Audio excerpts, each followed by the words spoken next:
Lasciamo la prima pagina dell'agenzia ANSA e vediamo la dnkronos.com.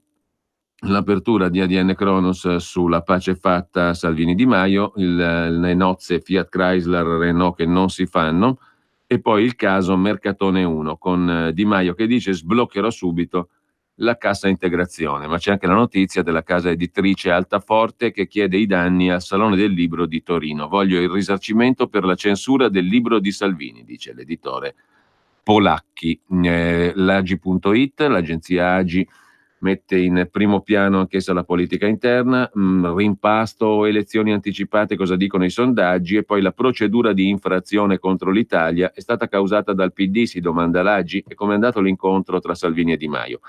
Mentre per quanto concerne la magistratura, l'Associazione Nazionale Magistrati ha scelto la linea dura per i togati del CSM coinvolti nell'inchiesta di Perugia. Tutti i coinvolti saranno deferiti ai probi viri. I giudici si interrogano sulla necessità di un riscatto della categoria ferita dalle degenerazioni correntizie, le reazioni della politica. In primo piano sull'Agi anche la lettera di John Elkann ai dipendenti dopo il fallimento della fusione con Renault. E noi lasciamo le agenzie per andare come al solito a dare uno sguardo rapido alle pagine Facebook dei due vice premier Salvini e Di Maio. La pagina Facebook di Matteo Salvini si apre con Lilly Gruber che voleva togliermi l'audio, rivedete ed ascoltate in modalità zen, consiglia Salvini ai suoi follower. Anche a Prato una marea di strette di mano, consigli e fotografie, quante emozioni, 15 minuti e tot secondi di Matteo Salvini ieri a Prato in Toscana, mentre per quanto riguarda la giornata di oggi Salvini è in Lombardia, a Romano di Lombardia, a Novate Milanese, a Paderno Dugnano segnatamente, mentre ancora diamo uno sguardo alla sua pagina Facebook, oltre a Prato e oltre alla Gruber, dedicato a voi e dedicato a chi riesce a far polemica su tutto, una foto con delle rose che sbocciano, perfino una sinistra che mi attacca perché voglio mettere le telecamere in asili e case di riposo per proteggere bimbi e anziani. La mia risposta sono sorrisi, fiori e bacioni, modalità zen più che mai. Su migliaia di giudici che fanno il proprio lavoro è strano che qualcuno partecipi a convegni pro immigrazione e a favore dei porti aperti, al grido di nessuno è clandestino, e poi giudichi l'operato del mio ministero su questi temi. Non credete? Quello che è stato detto appunto da Salvini l'altro giorno, ieri mattina, a Canale 5, a Mattino 5. Lo potete riascoltare. Il sindaco di Palermo, Leoluca Orlando, che non era andato alla commemorazione di Falcone, si inginocchia per l'Islam e dice che bisogna eliminare la parola migranti. Pazzesco. Ascoltate Mario Giordano. Ne vale la pena anche qui, a riproposizione di uno spezzone televisivo. E con questo lasciamo la pagina Facebook di Matteo Salvini. Andiamo a dare un'occhiata a quella di Luigi Di Maio a Campobasso per Roberto Gravina sindaco. C'è un ballottaggio con candidata Lega, lì Lega contro 5 Stelle, e poi la storia di Mercatone 1, uno scandalo, scrive Di Maio, 1800 lavoratori lasciati in strada da un giorno all'altro, sono andati al lavoro e hanno trovato chiuse le serrande dei punti vendita, ci sono centinaia di fornitori non pagati, 10.000 dipendenti che lavorano per quei fornitori. Ho preso l'impegno, scrive Di Maio, di seguire la vicenda di questi lavoratori e questa azienda. Oggi la prima risposta, il fondo per le vittime di mancati pagamenti da 30 milioni di euro verrà esteso anche ai fornitori di Mercatone 1 nel caso in cui l'azienda fosse imputata di bancarotta fraudolenta.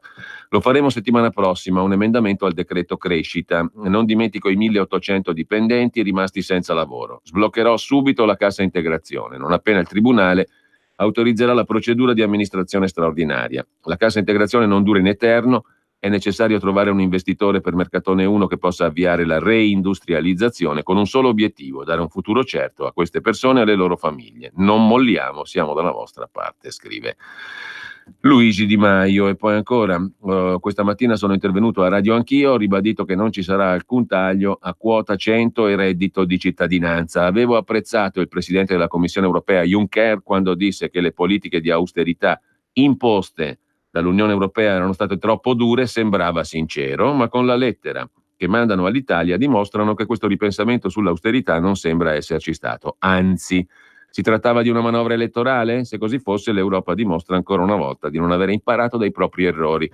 All'Unione Europea spiegheremo le nostre ragioni. Non siamo disposti a fare la stessa cosa fatta da chi ci ha preceduto, cioè tagliare i servizi ai cittadini o togliere diritti agli italiani e alle nostre imprese. Adesso tagliamo le tasse, scrive Di Maio, perché non dimentichiamo che gli italiani sono i più vessati d'Europa dal fisco, e aumentiamo gli stipendi col salario minimo, una norma giusta, una norma che continua il processo di restituzione di dignità a chi lavora, iniziato con l'insediamento del Movimento 5 Stelle al governo. Poi c'è la vicenda appunto del CSM, lo scandalo PD Umbria, Trojan e intercettazioni. Si dimostra l'utilità della nostra legge, così il Movimento 5 Stelle fa proprio Di Maio. Il Partito Democratico di Renzi e Orlando voleva depotenziare questo mezzo di indagine straordinario, le intercettazioni con i virus, i Trojan Horses. Noi con la legge spazza corrotti l'abbiamo reso ancora più potente. I risultati sono evidenti e marcano una differenza abissale tra il Movimento 5 Stelle e il Partito Democratico, scrive ancora Di Maio. Poi il suo intervento in diretta dall'Assemblea Nazionale della Confcommercio 2019 e l'ospitata a Radio Anch'io. Detto questo, andiamo alle prime pagine dei quotidiani di oggi. Lega e 5 Stelle ci riprovano, è il titolo d'apertura del Corriere della Sera. Incontro Salvini-Di Maio, nuova agenda, sfida all'Europa sulle tasse. Intanto Draghi avverte ora un piano credibile sul debito e boccia i mini bot di cui parleremo dopo. Il caso Garavaglia mette nel titolo d'apertura il Corriere della Sera. Lo vediamo subito, l'articolo del Corriere sul caso Garavaglia, il vice ministro dell'economia leghista è a pagina 10.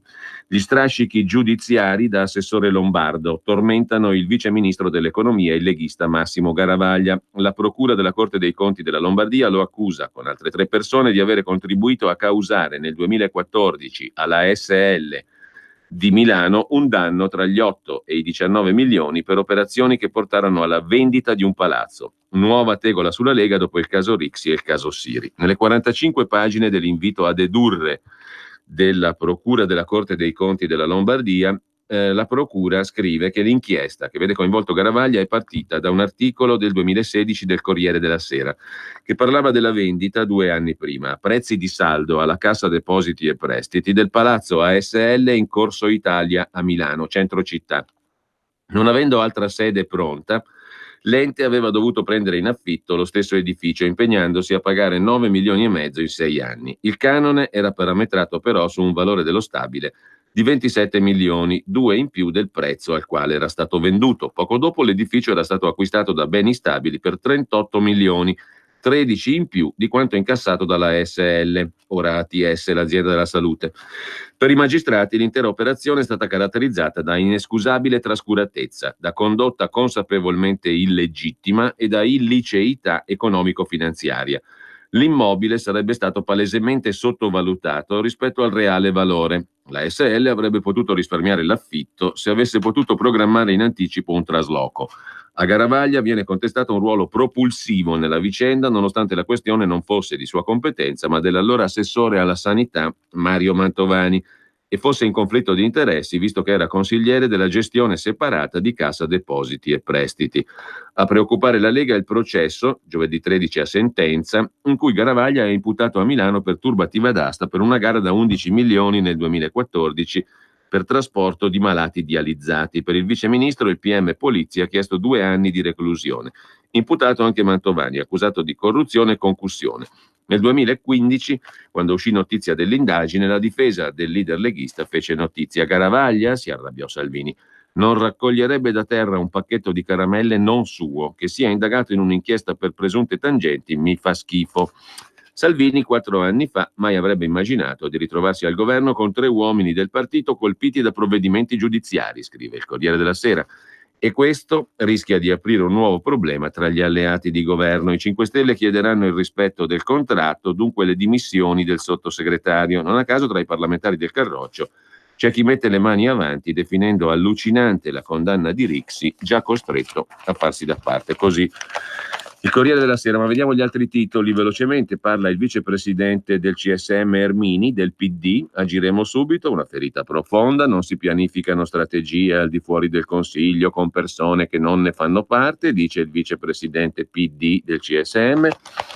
Poi c'è un altro tema completamente diverso, arriva l'intesa tra i ministeri e l'INPS sulla sanatoria delle cartelle fiscali. Cancellate tutte le partite contributive sotto i 1.000 euro fino al 2010. Pierluigi Battista si domanda: ma la sinistra sa ancora cos'è il lavoro? Le domande fondamentali. A centropagina invece il caso della mancata fusione tra Fiat Chrysler e Renault, con un'intervista al ministro dell'economia Bruno Le Maire sul giornale francese Le Figaro riportata dal Corriere della Sera. Serviva più tempo, Fiat Chrysler non ha aspettato. Noi francesi sempre coerenti e fermi, chiedevamo impegni chiari e il Can voleva chiudere subito, dice il ministro dell'economia francese, i motivi della fusione fallita tra Fiat Chrysler Automobiles e Renault. Non potevamo mettere a rischio l'alleanza con Nissan, ognuno è rimasto fedele alla sua logica, nessuno merita di essere criticato. Ricompare, anzi mette in prima pagina il Corriere della Sera Madonna, che per lanciare il suo nuovo disco non trova niente di meglio che parlare di Weinstein, il produttore finito al centro di scandali sessuali. È come tutti i maschi, sentenzia la Madonna. Compensano le loro debolezze bullizzando gli altri. Ci ha provato anche con me, ma io non ero interessata. Trump mi ha molestata al telefono sotto falso nome. Cosa non si fa per evitare il declino? Mentre a pagina 2 c'è la questione del debito. Draghi avverte l'Italia, un piano credibile di rientro. I mini bot o sono moneta illegale o sono nuovi oneri, nuovi debiti. Tassi di interesse fermi fino a metà del 2020, una sostanziale prosecuzione sostanzialmente del quantitative easing, cioè del acquisto titoli per mantenere i tassi bassi, i tassi di interesse bassi. Buona notizia per chi ha mutui in corso. Quanto ai mini bot, Draghi è stato piuttosto sintetico: o sono un'altra moneta e quindi illegali o sono altro debito. Non vedo una terza possibilità. Sul suo profilo Facebook, anzi sul suo profilo Twitter, c'è Claudio Borghi che si domanda semplicemente: ma i mini bot sì, saranno anche debito, però se tu non hai moneta come fai a pagare i debiti arretrati dello Stato, cioè i soldi che lo Stato deve ai fornitori, alle imprese che hanno lavorato? Sono 50-70 miliardi a seconda dei conti, comunque tanti soldi lo Stato deve ancora a fornitori e a coloro che hanno lavorato per lo Stato. Come fai se non hai la potestà monetaria? Devi fare debito. Che siano bot o che siano mini bot cambia molto poco, dice Claudio Borghi, con una certa qual logica, diciamo così. In ogni caso, anche Draghi non è che dice diversamente: o sono debito, quindi qual è il problema, o sono un'altra moneta, quindi illegali. Non vedo una terza possibilità, ha detto semplicemente il governatore della Banca Centrale Europea. Per quanto concerne poi ancora Draghi, il Corriere della Sera riporta, poche ore dopo le parole di Draghi sul Financial Times, un commento del presidente della Commissione Finanze del Senato, il leghista Alberto Bagnai, che sottolineava l'inadeguatezza e l'inefficacia delle regole europee, il tetto del 3% per il deficit e il debito inferiore al 60% sul PIL, che risentono del periodo in cui sono state decise, il 1992. Serve un cambio radicale nella politica economica. Ai mini bot il Corriere dedica un'intera pagina 3, con il primo sostenitore, Claudio Borghi Aquilini. Non è un debito in più, ha spiegato Borghi Aquilini, presidente della Commissione Bilancio della Camera. È un debito che c'è già e per sparire lo Stato non dovrebbe pagare i suoi fornitori per far sparire questo debito. Non c'è nessuna necessità, non sono allo studio, fa sapere il Ministero dell'Economia. Sarebbero altro debito, aveva detto il governatore della Banca d'Italia, e non sono la soluzione. Poi ieri il governatore della BCE Draghi: o sono debito o sono strumenti illegali. Questa è la questione dei mini bot. Sembravano innocui pezzi di carta, quei mini titoli di Stato certificati di piccolo taglio da 5 a 100 euro proposti dalla Lega per pagare i debiti dello Stato verso i fornitori. Sembravano innocui pezzi di carta, scrive Mario Sensini sul Corriere della Sera, pagina 3. E innocua sembrava la mozione che invitava l'esecutivo ad accelerare il pagamento di 27 miliardi, verificando la possibilità di farlo anche con mini titoli di Stato. Tanto innocua e bipartisan, l'ha votata anche il PD, che il ministro per i rapporti col Parlamento aveva dato parere favorevole anche per il governo, senza consultare il Ministero dell'Economia. I mini bot, vecchio pallino della Lega e degli economisti sovranisti, titoli senza scadenza, senza interesse, accettati dallo Stato per pagare le tasse. Dicono gli economisti, sono in sostanza moneta corrente. La creazione di moneta nella zona euro però è esclusivamente riservata alla Banca Centrale Europea, che parla appunto di strumenti illegali. Sarebbero insomma una moneta parallela.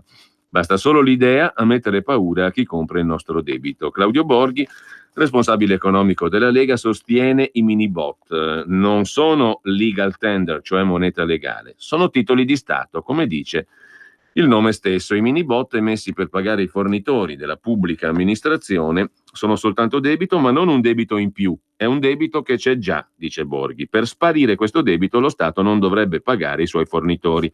I soldi lo Stato non li stampa più e se devi emettere un bot normale per ottenere il denaro e per pagare poi i fornitori, spiegatemi qual è la differenza, dice Borghi. Un paio d'anni fa lo stesso Borghi sosteneva che se i mini bot, pur essendo debito pubblico, assumono la funzione di moneta perché con questi paghi le tasse, diventano moneta. Con lui Antonio Rinaldi e gli economisti vicini ad Alberto Bagnai, che non hanno mai nascosto che avere una moneta di riserva, una ruota di scorta, sarebbe indispensabile nel momento in cui l'Italia lasciasse l'euro e l'Eurozona. Così il Corriere della Sera, che poi interpella il banchiere Lorenzo Binismaghi, già componente del comitato esecutivo della BCE, la Banca Centrale Europea. Una provocazione, serve solo a imboccare la strada dell'uscita dall'euro. Andiamo rapidi.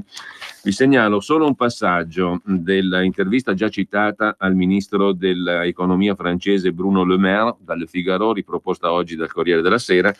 E il passaggio è quando gli intervistatori chiedono al ministro francese: lei dice che il ruolo dello Stato non è quello di gestire le imprese e allo stesso tempo il governo è onnipresente nel dossier Renault. Insomma, la Francia è sempre presente anche nell'azionariato della Renault.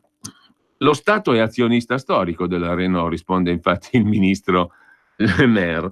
È come se l'Italia fosse azionista della Fiat, lo Stato italiano. Pensate un po' che scandalo. Cosa si sarebbe detto se avessimo svenduto gli interessi industriali francesi? Ciumbia, nazionalismo puro. Se non avessimo tenuto conto delle preoccupazioni dei nostri partner giapponesi. La situazione attuale è che lo Stato possiede il 15% di Renault e deve assumersi le sue responsabilità. Ma confermo la mia posizione, il ruolo dello Stato a lungo termine, dice il ministro dell'economia francese, non è quello di gestire le aziende a lungo termine. Talmente lungo che non è mai accaduto che lo Stato sia uscito dalle partite economiche in Francia. Nazionalismo, che cosa brutta. A pagina 8 del Corriere della Sera, invece, torniamo all'Italie. Il patto in 3 punti fra i vice premier. Parte la sfida all'Europa sulle tasse. Il vertice Salvini-Di Maio dopo settimane di gelo. Il governo va avanti e Cantone dice però che con lo sblocca cantieri c'è il rischio di corruzione. Senza sblocca cantieri invece siamo belli puliti, freschi e senza nessuna macchia di sugo sulla camicia bianca. Mercoledì si è svolto il pre-consiglio dei ministri, una riunione in cui non sono stati affrontati i dossier più importanti. Intanto il gruppo della Lega nell'Unione Europea non decolla, i 5 Stelle sono isolati, si vedrà. Lunedì la nuova agenda, ci svela il Corriere della Sera, con Toninelli fuori gioco e poi chi sarà l'erede del ministro Savona? Staremo a vedere. Intanto Matteo Salvini ha detto: i miei figli sono 60 milioni di italiani, e il sindaco di Milano Beppe Sala ha detto: ma vaffancuore, non lo vorrei neanche come zio Salvini, altro che come papà. Sempre dal Corriere della Sera poi c'è la lite fra le magistrate impegnate pro immigrazione contro Salvini e il medesimo Salvini. È un linciaggio morale pericoloso, dicono le magistrate, finite al centro dell'attenzione del pubblico cittadino, dei cittadini italiani, in virtù del fatto che hanno firmato provvedimenti contro il Ministero dell'Interno, contro la cui linea si erano già espressi in altre occasioni pubbliche. Andiamo con ordine per quanto possibile. Sale la tensione politica sul fronte giudici, lo scandalo delle nomine pilotate al CSM e lo scontro fra il ministro Salvini e i giudici che hanno vanificato le sue direttive su zone rosse e divieto di iscrivere all'anagrafe i richiedenti asilo. Da ieri Ci sono accuse anche dai procuratori di Prato e Monza per avere rovinato 2 blitz con tweet di complimenti. Dura ieri la presidente della Corte d'Appello di Firenze, Margherita Cassano, in difesa della collega Luciana Breggia, oggetto di attacchi di Salvini, assieme alla presidente della prima sezione del Tribunale Civile di Bologna, Matilde Betti, e della presidente della seconda sezione Toscana, Rosaria Trizzino. La presidente della Corte d'Appello di Firenze, Cassano, ha parlato di linciaggio morale che mette in pericolo l'incolumità, vista la risonanza mediatica e l'effetto moltiplicatore della galassia social, e ha aggiunto che dopo l'iscrizione del richiedente asilo, del cittadino somalo all'anagrafe di Scandicci, il Ministero avrebbe potuto intervenire sul giudizio, ma non ha esercitato questa facoltà, perciò la sua posizione è decaduta. Motivo tecnico dunque, non politico come sospetta Salvini, convinto che la magistrata avrebbe dovuto astenersi dopo essere intervenuta a convegni sui migranti. Nessun linciaggio o dossier, ha detto Salvini. Ci sono giudici che fanno il loro lavoro e qualcuno che fa politica, spot per l'immigrazione di massa e poi giudica sulle norme sull'immigrazione del Viminale. E a Prato, all'alba, era in corso intanto un'operazione per sgominare 2 clan cinesi in guerra per il controllo della prostituzione. Dei 10 arresti, i carabinieri ne hanno fatti 3 dopo il tweet entusiasta del ministro che li ha svelati. Il procuratore Nicolosi ha manifestato irritazione per l'interferenza. Silenzio stampa invece ha chiesto a Monza dopo un tweet che anticipava 11 arresti, esattamente come era successo a Torino a dicembre per l'ex procuratore di Torino Armando Spataro. Così il Corriere della Sera. La tentazione di Salvini di prendersi una rivincita sui magistrati dopo le amarezze Rixi e caso Diciotti, e circolano voci di un'altra indagine ai suoi danni sullo stop alla Sea-Watch, trova in questi giorni un momento propizio. Il CSM ha altro a cui pensare, ha detto Salvini, alludendo al caso di Luca Palamara, dei suoi incontri con l'ex ministro del PD Lotti e l'altro esponente PD Cosimo Ferri per pilotare incarichi direttivi. Intanto un trafiletto che mi era perfino sfuggito prima, lo vedo adesso: Radio Radicale, convenzione rinnovata soltanto per l'archivio. Approvata dal Senato la mozione 5 Stelle Lega su Radio Radicale. L'emittente fondata da Marco Pannella non può dirsi in sicurezza. Il testo impegna il governo a stipulare una convenzione triennale esclusivamente per concedere l'attività di digitalizzazione degli archivi, che in futuro resterà vincolata all'uso pubblico. Il documento sollecita una normativa ad hoc per la trasmissione delle sedute parlamentari da assegnare attraverso una gara e la disciplina del periodo transitorio. La mozione è stata approvata con la contrarietà del PD, astenuti Fratelli d'Italia, Forza Italia e Gruppo Misto.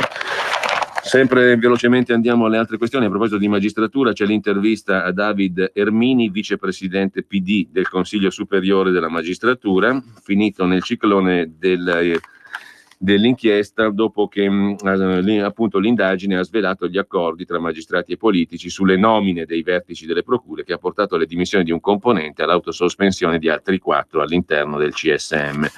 No al sorteggio, dice Ermini, gli autosospesi siano responsabili. Io eletto con un patto ho dimostrato autonomia.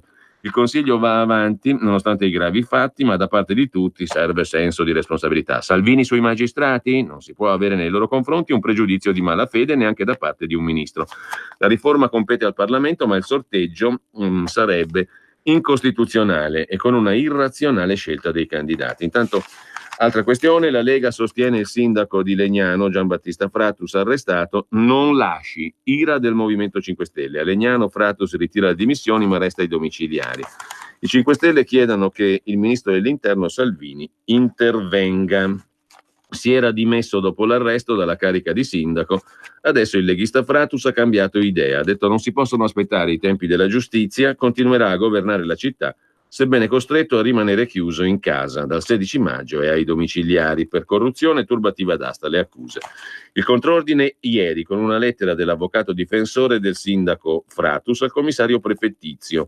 Il sindaco sapeva di avere dalla sua l'appoggio del partito. Quasi contemporaneamente alla notizia del ripensamento è arrivato il commento compiaciuto del segretario della Lega Lombarda Grimoldi.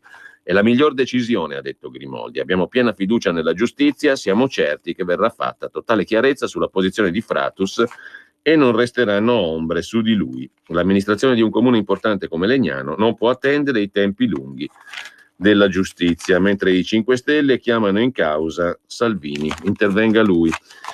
È inaccettabile, è assurdo, l'ennesima dimostrazione che la Lega tratta l'amministrazione pubblica senza rispetto per i cittadini, dice il consigliere regionale grillino Gregorio Mammì. Lasciamo il Corriere della Sera, anzi non lo lasciamo perché c'è una pagina ancora dedicata alle amministrative, il pezzo di Marco Imarisio da Ferrara, la corsa del rocker leghista Alan Fabbri per espugnare Ferrara la Rossa, la sinistra governa qui dal 1946 e ora è costretta ad inseguire. Per favore basta con la storia del comunista padano, da quando ha sfiorato il 50% infatti lo chiamano il guazzaloca col codino. Ma lui aveva vinto, mentre io finora ho preso solo il palo e qui tutti mi chiamano già sindaco, quindi se permette faccio gli scongiuri, dice Alan Fabbri. Ingegnere quarantenne che per lo storico gruppo di Seattle dei Pearl Jam ha una venerazione assoluta. Gli piacciono anche le altre band del grunge che fu dagli Alice in Chains ai Soundgarden. Nel tempo libero suona il basso elettrico in un complesso di rock. Quando era sindaco di Bondeno aveva siglato un gemellaggio con una cittadina bielorussa, Orsha, e ogni estate ospitava i bambini di uno dei più grandi orfanotrofi dell'ex Unione Sovietica. Ogni anno organizza il festival Woodstock, 10.000 spettatori e via dicendo. Insomma, è in corsa per sindaco a Ferrara un duello storico. Ad Ascoli Piceno invece il duello tra le due anime dentro al centrodestra. A Livorno il PD tenta la riconquista anche qui contro il centrodestra. A Campobasso la gara fra 5 Stelle e Lega con la candidata D'Alessandro. Mentre sempre dal Corriere della Sera lasciamo la pagina domestica, andiamo all'estero. Un colpo in terrazzo, l'alleato di Angela Merkel assassinato 2 volte, caccia ai killer di Walter Lübcke, un notabile della CDU di Angela Merkel. Era pro immigrati, odio sui social, dopo la morte si muove il presidente, mentre ricordate tutti senza dubbio della leader birmana Aung San Suu Kyi, della sua lunga detenzione, un'eroina premio Nobel, ora ha idee sui musulmani che non piacciono alla gente che piace, e infatti piace a Orban. Su immigrazione e Islam, linea condivisa tra il premier ungherese Viktor Orban e la leader birmana premio Nobel per la pace Aung San Suu Kyi al loro primo incontro a Budapest. Hanno sottolineato come una delle sfide per entrambi i paesi sia l'immigrazione e il problema della coesistenza con una popolazione musulmana crescente. I musulmani una sfida per le nostre nazioni, dicono Orban e la leader birmana San Suu Kyi. Dopo la liberazione Suu Kyi è diventata il volto della democrazia in Birmania, ma è stata criticata per le violenze dei birmani sulla minoranza musulmana dei Rohingya. Infine, sempre dal Corriere della Sera, andiamo a dare uno sguardo anche al signor Bellomo, il magistrato Francesco Bellomo, l'ex magistrato amministrativo destituito per aver leso il prestigio della magistratura perché metteva il dress code, il codice di vestiti, minigonne e tacchi a spillo alle allieve vincitrici di borse di studio. Le elezioni proseguono dopo lo scandalo, era giusto e non mi pento, dice il signor Bellomo, che ha il suo ulteriore quarto d'ora di celebrità, mentre domenica 9 giugno, in seconda serata su Rai 1, per speciale TG1, andrà in onda un film documentario, Il viaggio in Italia, la Corte Costituzionale nelle carceri. Il documentario nasce dalle visite che i giudici della Corte hanno compiuto nelle carceri italiane, da Rebibbia a San Vittore, da Marassi a Sollicciano. Il viaggio della consulta in un documentario.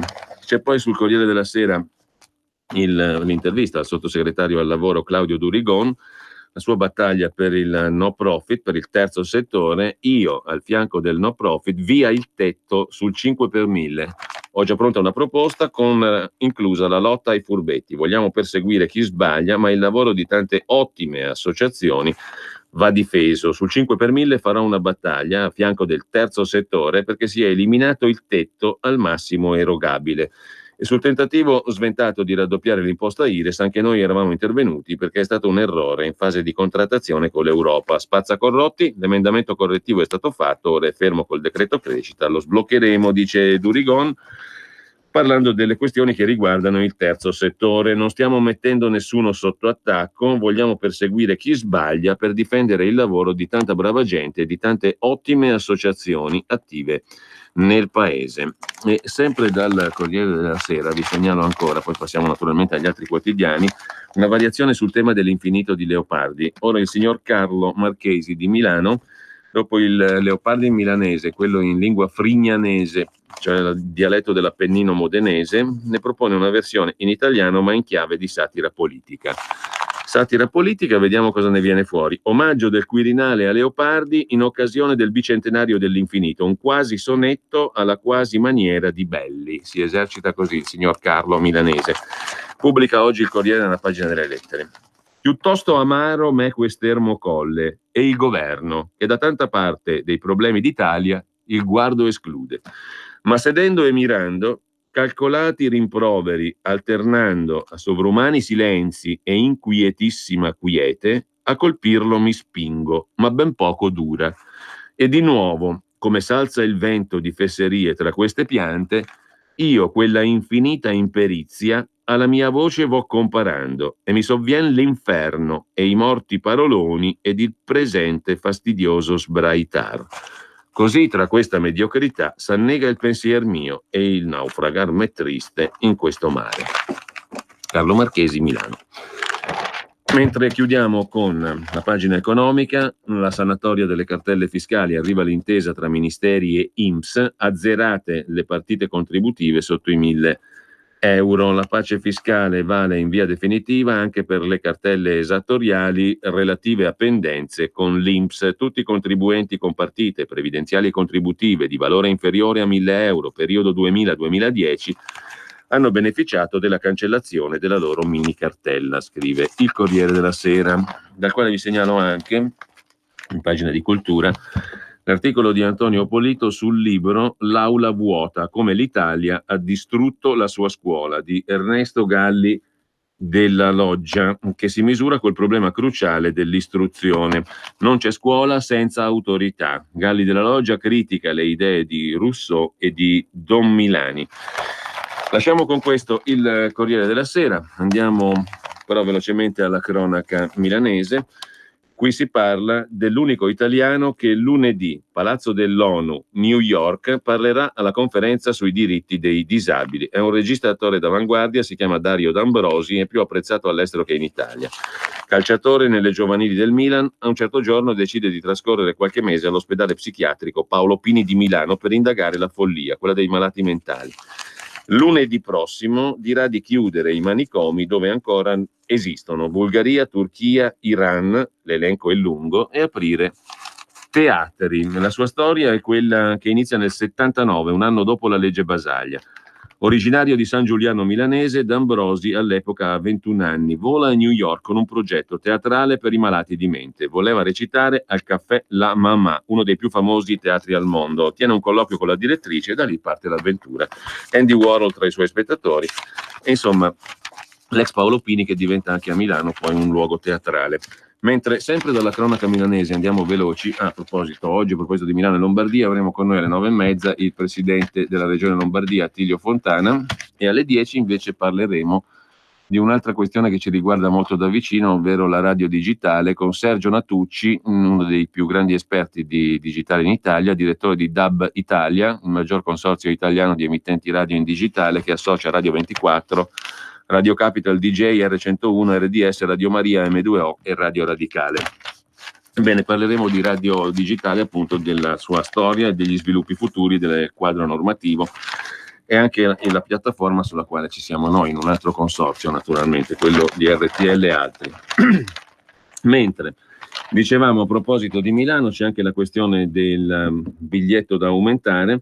Manovra ATM, l'azienda dei trasporti, in aula la battaglia di 500 emendamenti, il sindaco di Milano Sala accelera, dobbiamo andare avanti, approvare l'aumento del biglietto da 1,5 a 2 euro, confini e costi, abbonamenti interurbani, per il momento è un gran casino. Il centrosinistra chiede ticket breve e tessera pluriennale scontata, slitta e carnet comitiva, sono 500 gli emendamenti per la delibera che porterà all'aumento del biglietto urbano dei mezzi pubblici, mentre il PD difende i fortini rossi anche in Lombardia, Paderno Dugnano, Novate Milanese, Cormano, Rozzano, San Zenone al Lambro, il voto di domenica ai ballottaggi. Lega e Forza Italia sono gli alleati di ritorno. Secondo turno alle amministrative, sfida l'ultimo voto in questi 5 comuni appena nominati. Chiudiamo dal dorso milanese e lombardo del Corriere della Sera con l'attacco del procuratore di Monza, il procuratore capo Luisa Zanetti, al ministro Salvini, L'anticipata pubblicazione della notizia espone a rischio il buon esito delle indagini, dice la procuratrice Zanetti. La notizia in questione riguarda un'operazione antidroga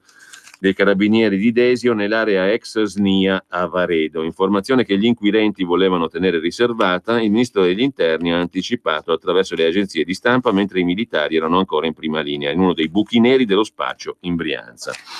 Così si è espresso Salvini, beccati 11 pregiudicati stranieri, quasi tutti irregolari, per tentato omicidio, spaccio, detenzione, porto abusivo di armi. E poi ha aggiunto che i pusher scatenavano la guerra per il controllo della droga a Varedo, nel milanese. Plauso ai carabinieri, invocazione di pene esemplari. Quando le parole di Salvini sono giunte a palazzo, nessun commento, l'autorità giudiziaria ha imposto il silenzio stampa, poi la decisione di uscire allo scoperto.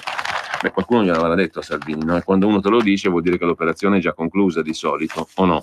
Comunque, anche a Cremona si vota per il sindaco, continuare o cambiare. Domenica il ballottaggio tra Galimberti, centrosinistra, e Malvezzi, centrodestra. Il Movimento 5 Stelle lascia liberi i suoi elettori.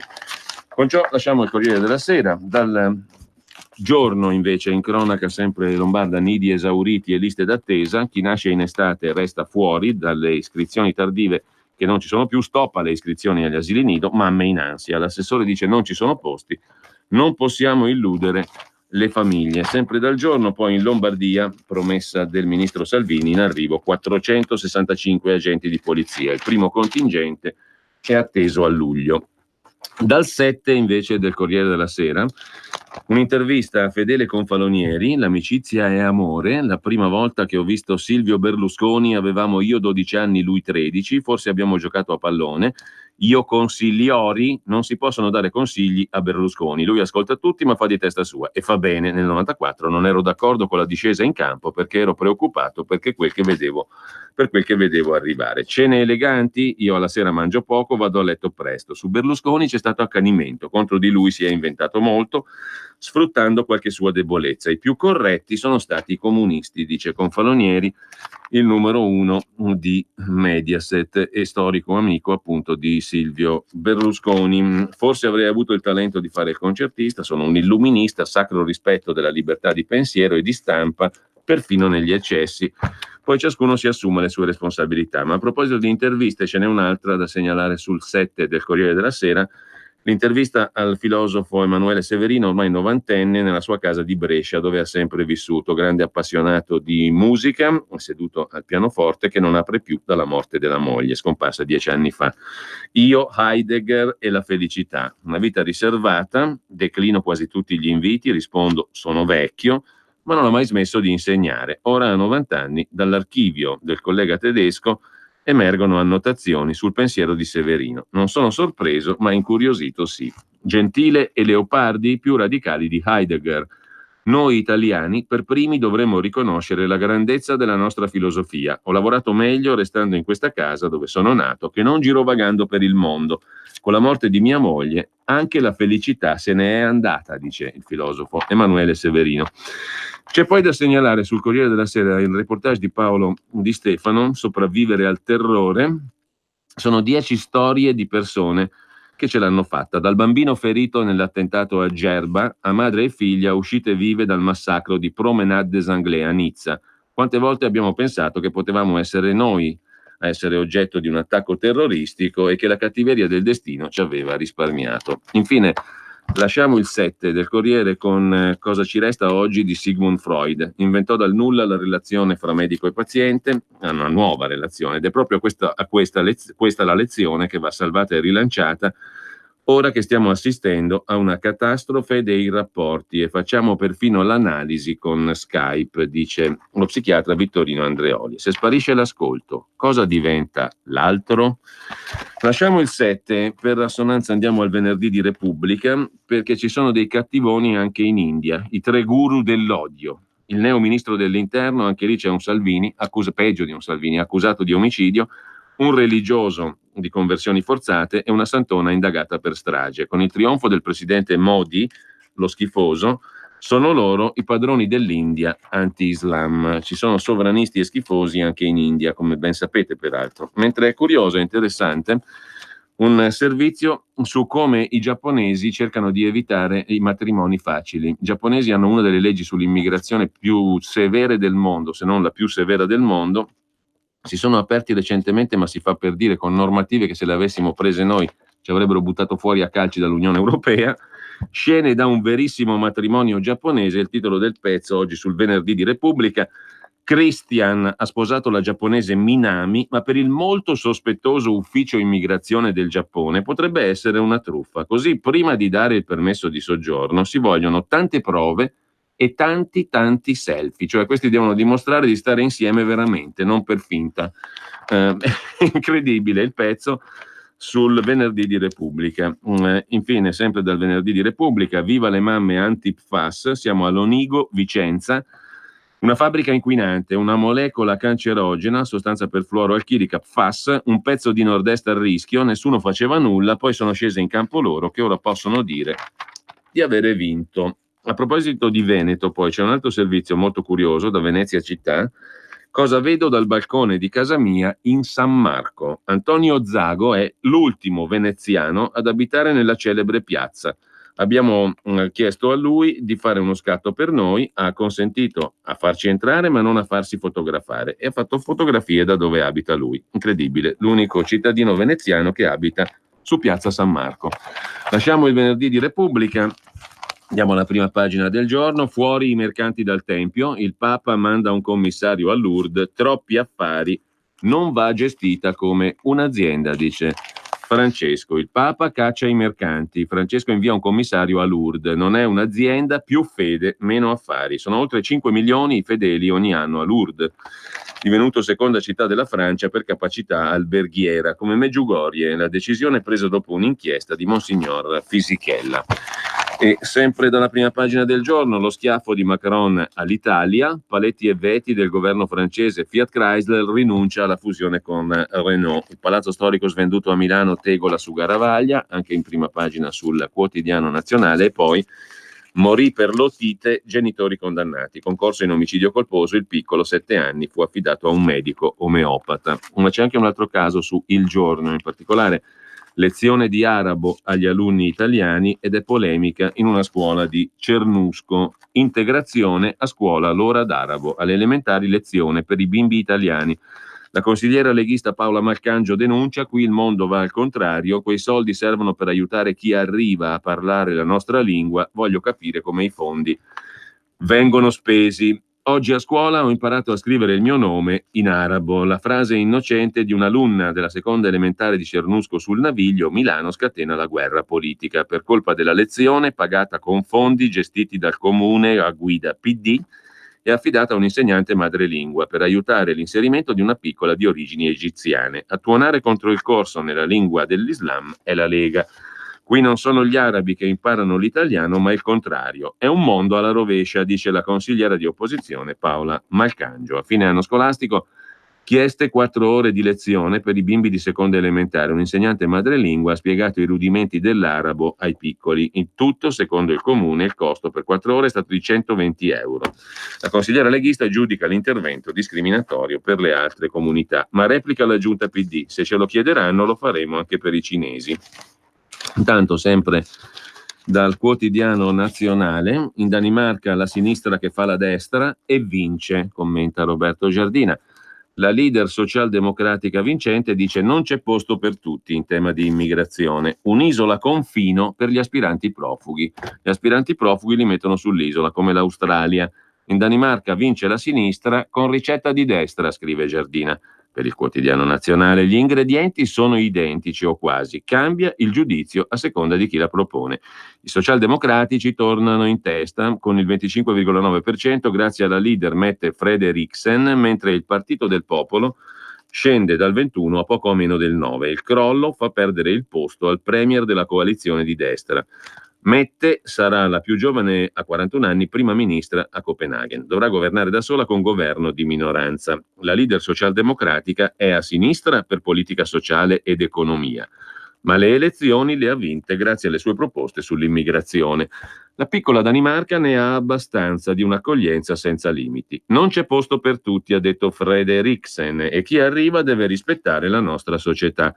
Su questo è d'accordo con la destra, anche sull'idea di confinare su una piccola isola, Lindholm, 7 ettari appena, gli immigrati ai quali non si può concedere asilo, ma che non si possono rimandare indietro per ragioni umanitarie. Rasmussen voleva mandare al confine a Lindholm gli stranieri criminali, la cui espulsione è spesso difficile o impossibile perché i paesi d'origine non vogliono accoglierli. Finora sull'isola venivano spediti i cani malati, contagiosi, per essere eliminati. Il governo di destra aveva già stanziato 100 milioni di euro per accogliere a Lindholm 125 stranieri. Mette porterà a termine il progetto. Secondo un'altra proposta, la Danimarca potrebbe pagare la Lettonia per accogliere gli indesiderabili in una speciale prigione. In Danimarca vivono 500.000 stranieri, l'8,8% della popolazione, quindi nella media europea. Ma nel 2000 erano poco più della metà. Gli stranieri sono il 27% dei detenuti nelle carceri. Dunque, sostiene la destra, i profughi compiono reati con frequenza tripla rispetto ai danesi ed è impossibile espellere un detenuto straniero su 3. I profughi vivono concentrati in quartieri dove la polizia si avventura con prudenza. L'anno scorso a Copenaghen una quarantina di scontri a fuoco tra bande rivali di aspiranti profughi. I danesi hanno preferito la giovane Mette Frederiksen perché più affidabile dei leader di destra e si vergognano meno a votare per un partito non considerato razzista. Tutto qui. Lo stesso sta avvenendo in Germania, scrive Roberto Giardina. Se si votasse oggi potrebbe diventare cancelliera al posto di Angela Merkel un'altra donna, la leader verde Annalena Baerbock, 39 anni, quasi coetanea della danese Frederiksen. Si è battuta perché venissero accolti profughi anche da paesi sicuri come Algeria, Tunisia e Marocco. In fondo si va in vacanza senza problemi laggiù, ma precisa, chi viene accolto e rifiuta di integrarsi e non rispetta i nostri principi come la parità uomo-donna va espulso senza perdere tempo. Anche per questo i Verdi sono già il secondo partito in Germania. Così scrive Roberto Giardina sul Quotidiano Nazionale. Mentre velocemente Radio Vaticana lancia il notiziario in latino, da domani a cadenza settimanale racconterà le attività del pontefice. E sempre dal Quotidiano Nazionale, fuga dall'università, persi 40.000 studenti, il crollo in 15 anni, più possibilità di impiego con ingegneria, economia e medicina, scrive il Quotidiano Nazionale, che lasciamo per andare al Sole 24 Ore. Sole 24 Ore apre naturalmente sulle parole di Mario Draghi. La crescita in Europa sarà più debole, la Banca Centrale Europea adeguerà i suoi strumenti, ha detto il presidente Draghi ieri nel consiglio direttivo della BCE. Vari governatori hanno rilanciato ipotesi come un taglio dei tassi, una ripresa del quantitative easing, cioè comprare titoli per tenere i tassi bassi. I tassi resteranno bassi fino a metà 2020. Nuove aste meno favorevoli. All'Italia si chiede riduzione credibile del debito, bocciati i mini bot in estrema sintesi. Ma c'è in primo piano su Sole 24 Ore anche una questione che riguarda l'impianto della Total a Tempa Rossa in Basilicata. Stop allo sviluppo del sito Total in Basilicata. Il CIPE, Comitato Interministeriale Programmazione Economica, frena Tempa Rossa perché non è di pubblica utilità. Secondo il CIPE, estrarre petrolio dal sito Tempa Rossa in Basilicata non è di interesse pubblico, la mette così il Sole 24 Ore. La conseguenza pratica è il fermo ai lavori di sviluppo programmati da Total sul territorio e relativi a performazione di nuovi pozzi di idrocarburi, posa di condutture, allestimento di serbatoi. L'articolo è di Jacopo Giliberto, pagina 10. Il governo frena Tempa Rossa, non è più di pubblica utilità. Bloccati alcuni lavori sul giacimento in Basilicata. Quasi tutti gli impianti sono pronti a partire con l'estrazione di greggio. 26 milioni di tonnellate il petrolio che impregna le rocce nel sottosuolo di Corleto Perticara. Intanto, sempre dal Sole 24 Ore di oggi, in primo piano c'è anche il presidente Conte che prende tempo con l'Unione Europea e lavora a tagli per 3 miliardi, conti pubblici. Il Premier esclude manovre correttive, si studia un intervento per ridurre i fondi su pensioni e reddito. Staremo a vedere la negoziazione, mentre sempre dal 24 Ore di oggi la questione dello sblocca cantieri, commissari subito in deroga al codice degli appalti. I decreti per le prime nomine potranno arrivare entro 180 giorni dalla legge di conversione del decreto, scelte più rapide per il Gran Sasso e per il Mose di Venezia. Il Sole 24 Ore si occupa poi di un altro caso di crisi aziendale, quello di Gran Casa. Oggi un tavolo al Ministero dello Sviluppo Economico di Di Maio. rafforzati gli incentivi all'esodo, al via la ricapitalizzazione e un accordo per riscadenziare i debiti. Gran Casa ha dichiarato 158 esuberi su un totale di circa 800 addetti. Anche il Sole 24 Ore si occupa poi nella pagina degli esteri del caso della Danimarca. In Nord Europa riscossa socialdemocratica in nome del welfare. Dietro la vittoria in Danimarca di Mette Frederiksen, oltre alla linea dura sui migranti, la promessa di più spesa pubblica. Così sul Sole 24 Ore. E sempre in tema di politica estera, asse Cina-Russia più forte per controbilanciare Trump. La Russia riduce le riserve in dollari, aumenta quelle in euro e in yuan.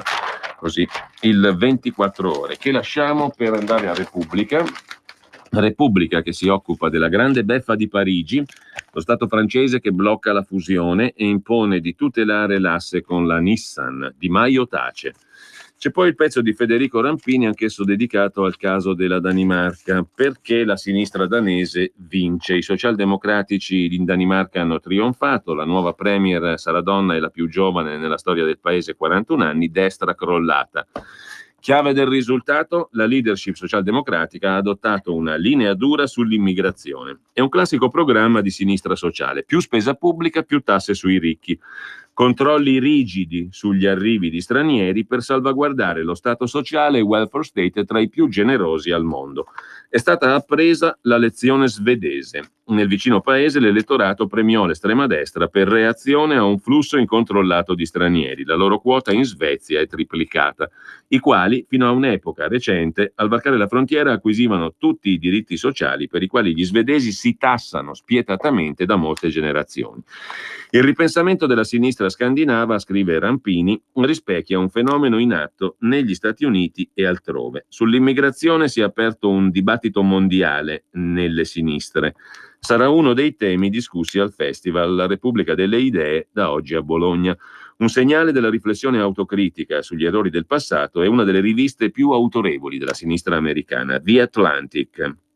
David Frum vi ha pubblicato un saggio sulle politiche migratorie, titolo shock: se i progressisti non fanno rispettare le frontiere, ci penseranno i fascisti. Nel lungo articolo tornava più volte sul concetto: se la sinistra si ostina a dire che governare l'immigrazione è cosa da fascisti, spinge verso l'estrema destra tanti cittadini che vogliono il rispetto delle leggi. Un'altra firma del giornalismo liberal, Thomas Friedman, ha scritto sul New York Times che il muro al confine non va demonizzato. Iniziò a costruirlo Bill Clinton. Ciò che deve distinguere la sinistra da Trump sono altre cose: i percorsi di sanatoria legale per clandestini, le misure di aiuto verso i paesi del Centro America.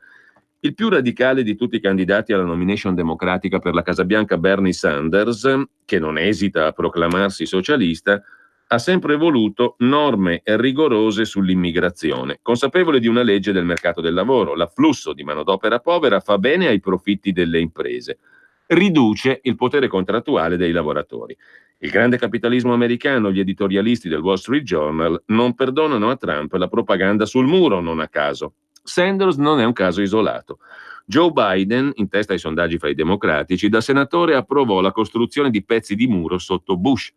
Una parte dei democratici americani considera sbagliato ciò che accadde prima delle legislative di midterm. Le elezioni di novembre scorso furono precedute da atti dimostrativi contro la frontiera. Alcune carovane di richiedenti asilo, venuti da Guatemala e Honduras, furono organizzate come proteste contro l'illegittimità del confine.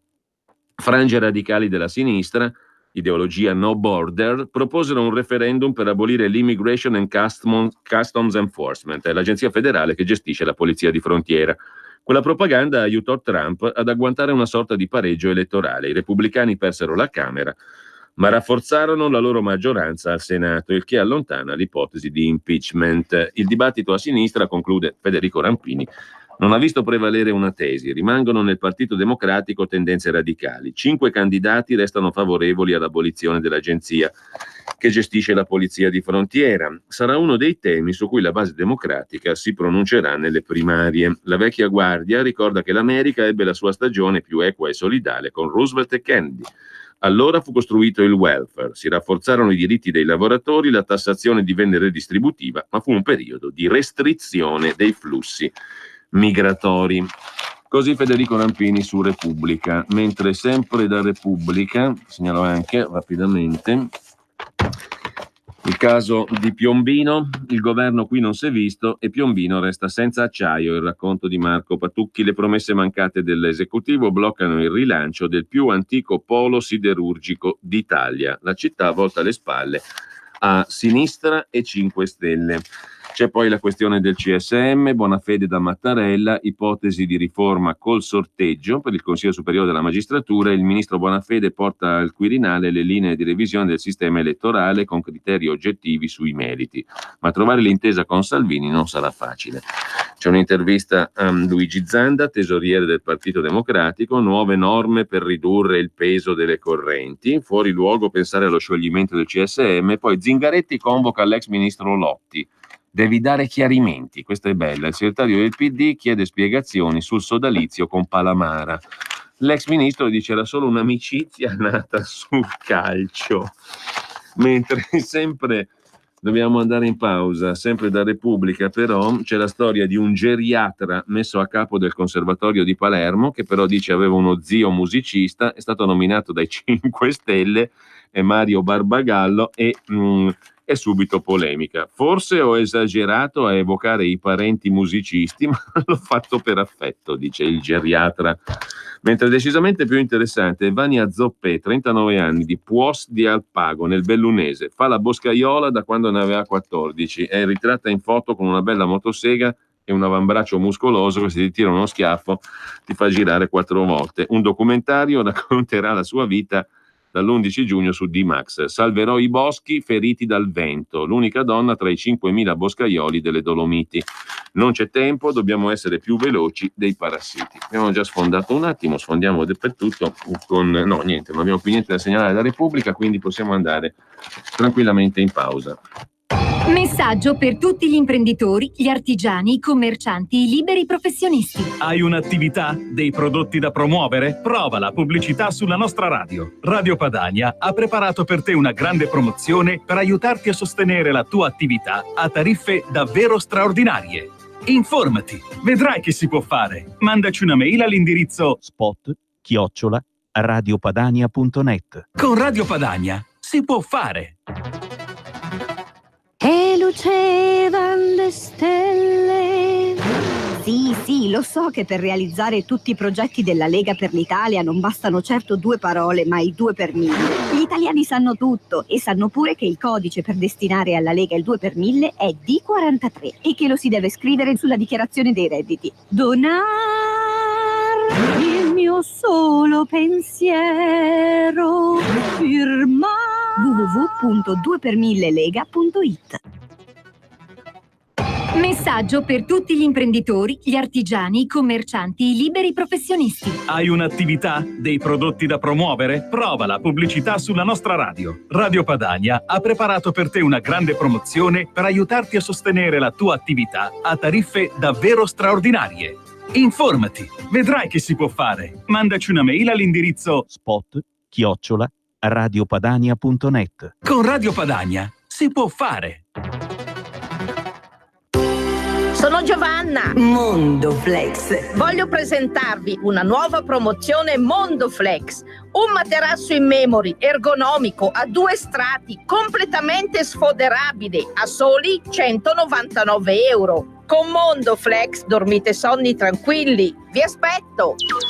A Treviolo e a Melzo, il sabato orario continuato. Mondoflex reti e materassi. A Treviolo, Melzo, Monza, Erba, Crema, Castelmella, Briscia e Desenzano del Garda. Mondoflex, fornitore ufficiale Atalanta Bergamasca Calcio. Per la tua pubblicità su Radio Padania Libera, scrivi a spot@radiopadania.net. Cosa aspetti? Sostieni la nostra radio. Abbonati andando sul sito radiopadania.org. Clicca abbonati e segui le istruzioni. Facile, no? Ed ora che tempo farà? Le previsioni meteo. A tutti una buona giornata, vediamo dapprima la situazione. Tra l'anticiclone africano che si estende fin sull'Italia e il vortice depressionario sulla Francia scorrono verso le Alpi correnti da sud-ovest che risultano calde e piuttosto asciutte oggi e domani, ma diverranno poi più umide e instabili nelle giornate di domenica e lunedì.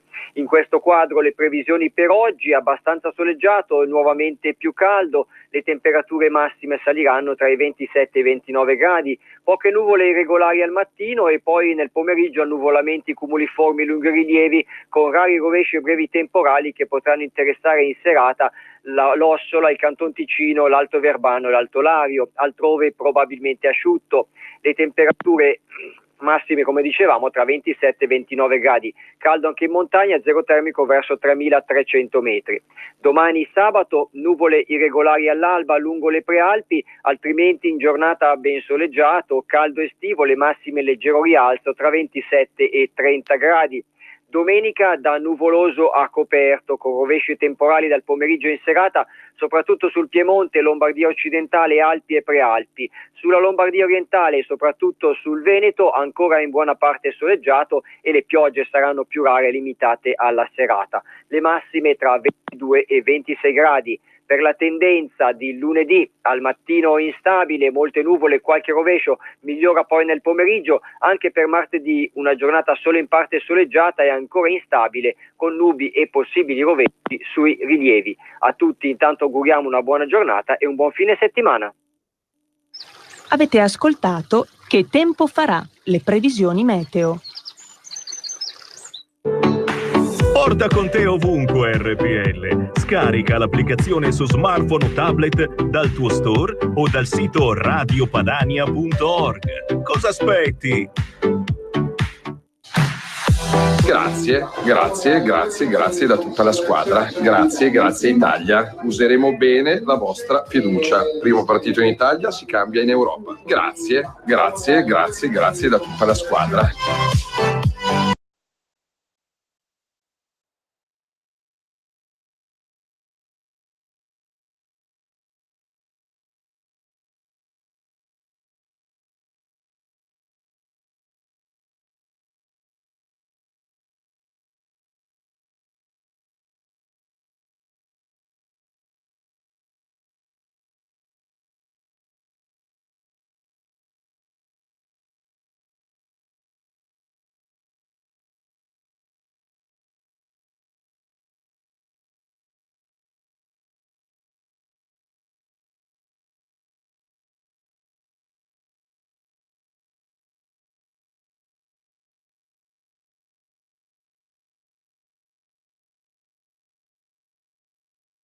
Pa' calmar la sed, mi mano en tu cadera pa' empezar como es, no le vamos a bajar más nunca, mamá. Baila, placata, como ella lo mueve, sin parar, ganas de comerte. Bene, lasciamo i Caraibi e torniamo ai quotidiani di oggi con La Stampa di Torino. Quei migranti sedotti dagli slogan della Lega. Capiamo chi la vota, il pezzo di Karima Mual da Roma. Anche tra gli stranieri fanno breccia i toni contrari all'accoglienza, perché la sinistra ha tradito le promesse e no all'immigrazione selvaggia, un po' come l'immigrato della nostra sigla, il 2.0, quello 2019. Non troviamo casa in affitto? I motivi ci sono. In questi anni non ci siamo distinti per il meglio, scrive un marocchino. Un altro commento: gli italiani non sono razzisti, è il degrado che portano alcuni stranieri che li spinge a difendersi. E un terzo straniero aggiunge: certi nostri connazionali qui fingono di essere poveri, quando tornano nel loro paese non si fanno mancare niente. Perché per colpa di pochi dobbiamo passare per morti di fame? Sono soltanto alcuni dei commenti a notizie di cronaca di prima pagina. Colpisce che a farli siano cittadini di origine straniera. Guardando i loro profili sui social network ci si accorge che hanno età diverse, sono uomini e donne, pochi dimostrano buona padronanza dell'italiano, tra loro comunicano in lingua d'origine. Non significa che non siano ben integrati, anzi spesso lavorano, hanno famiglia, esibiscono con orgoglio la loro realizzazione in Italia. C'è la storia di Samira, tunisina 35 anni, ben integrata, commessa in un negozio di scarpe. Si sfoga in un lungo post su Facebook, racconta la sua disavventura a trovare un appartamento in affitto perché straniera. Invece di trovare solidarietà, il suo post è invaso da una valanga di commenti che giustificano la discriminazione. La maggior parte degli utenti condivide un'idea: se non ti danno l'appartamento è perché ci sono troppe mele marce nella nostra comunità. Mohammed, 54 anni, invece viene dal Marocco e vive in Italia con la sua famiglia da 20 anni. Fa l'operaio e scrive: gli italiani sono così perché tanti dei nostri sono effettivamente degli approfittatori. Personalmente ne conosco diversi e mi vergogno per loro, ci hanno rovinato la reputazione. Sono quelli che preferiscono vivere nella miseria, scroccare per mettere da parte i soldi da mandare nel loro paese. Così non va. Sinceramente comprendo l'istinto di difesa che porta molti italiani a simpatizzare per la Lega. Lo farei anch'io. A fronte delle molte storie di integrazione riuscita, scrive ancora La Stampa, ci sono anche storie di intolleranza e fragilità che i migranti raccontano sui social network. Per scoprirle basta dare un'occhiata alle pagine Facebook della comunità straniere. Un esempio è la pagina @Magrebini, che ha quasi 150.000 iscritti, vere e proprie comunità virtuali, nomi e volti che discutono, commentano, fotografano una realtà poco conosciuta. Nelle fila dei migranti c'è chi guarda più a destra che a sinistra. Mancano dati precisi, ma le storie sono moltissime. Chi è integrato da molti anni vede il percorso minacciato dai nuovi arrivati e guarda a questi ultimi con sospetto. Non c'è posto per tutti, è evidente, dice Fouad, 55 anni, partito dal Marocco quando ne aveva 25. Oggi è fiero commerciante. Siamo arrivati molti anni fa, dice Fouad, abbiamo faticato moltissimo per integrarci, trovarci una posizione di rispetto in questo paese. Vedere che oggi veniamo messi allo stesso livello dei nuovi arrivati che hanno poca voglia di integrarsi e lavorare ci mette in difficoltà. Sono d'accordo nel porre limiti agli ingressi in Italia. Chi è qui da tanto tempo ha già molte difficoltà. Aggiungere altre persone significa portare il rapporto di convivenza italiani-stranieri al massacro. Ti dirò una cosa, racconta invece Nora, quarantenne, tunisina, madre di 2 figlie, nata in Italia, matrimonio misto. Non trovo scandalose le chiusure della destra sull'Islam, anzi, sono molto d'accordo. Conosco bene l'ideologia conservatrice ed estremista della mia fede e lasciare spazio a chi che sia in nome della libertà religiosa è molto pericoloso. Io sono qui con le mie figlie, vorrei vivere in libertà senza discriminazioni misogine. Trovo giusto il controllo e la condanna di alcune usanze. Quanto alle seconde generazioni, moltissimi di loro hanno fatto da testimonial per la sinistra sull'integrazione, quella sinistra che doveva incoronarli i nuovi italiani con la legge sulla cittadinanza, obiettivo fallito. L'entusiasmo delle seconde generazioni è andato scemando, si sono sentiti traditi, molti sono stati usati e poi buttati dopo le elezioni, dice Marwan, nome di fantasia, studente universitario in Italia da quando aveva 3 anni.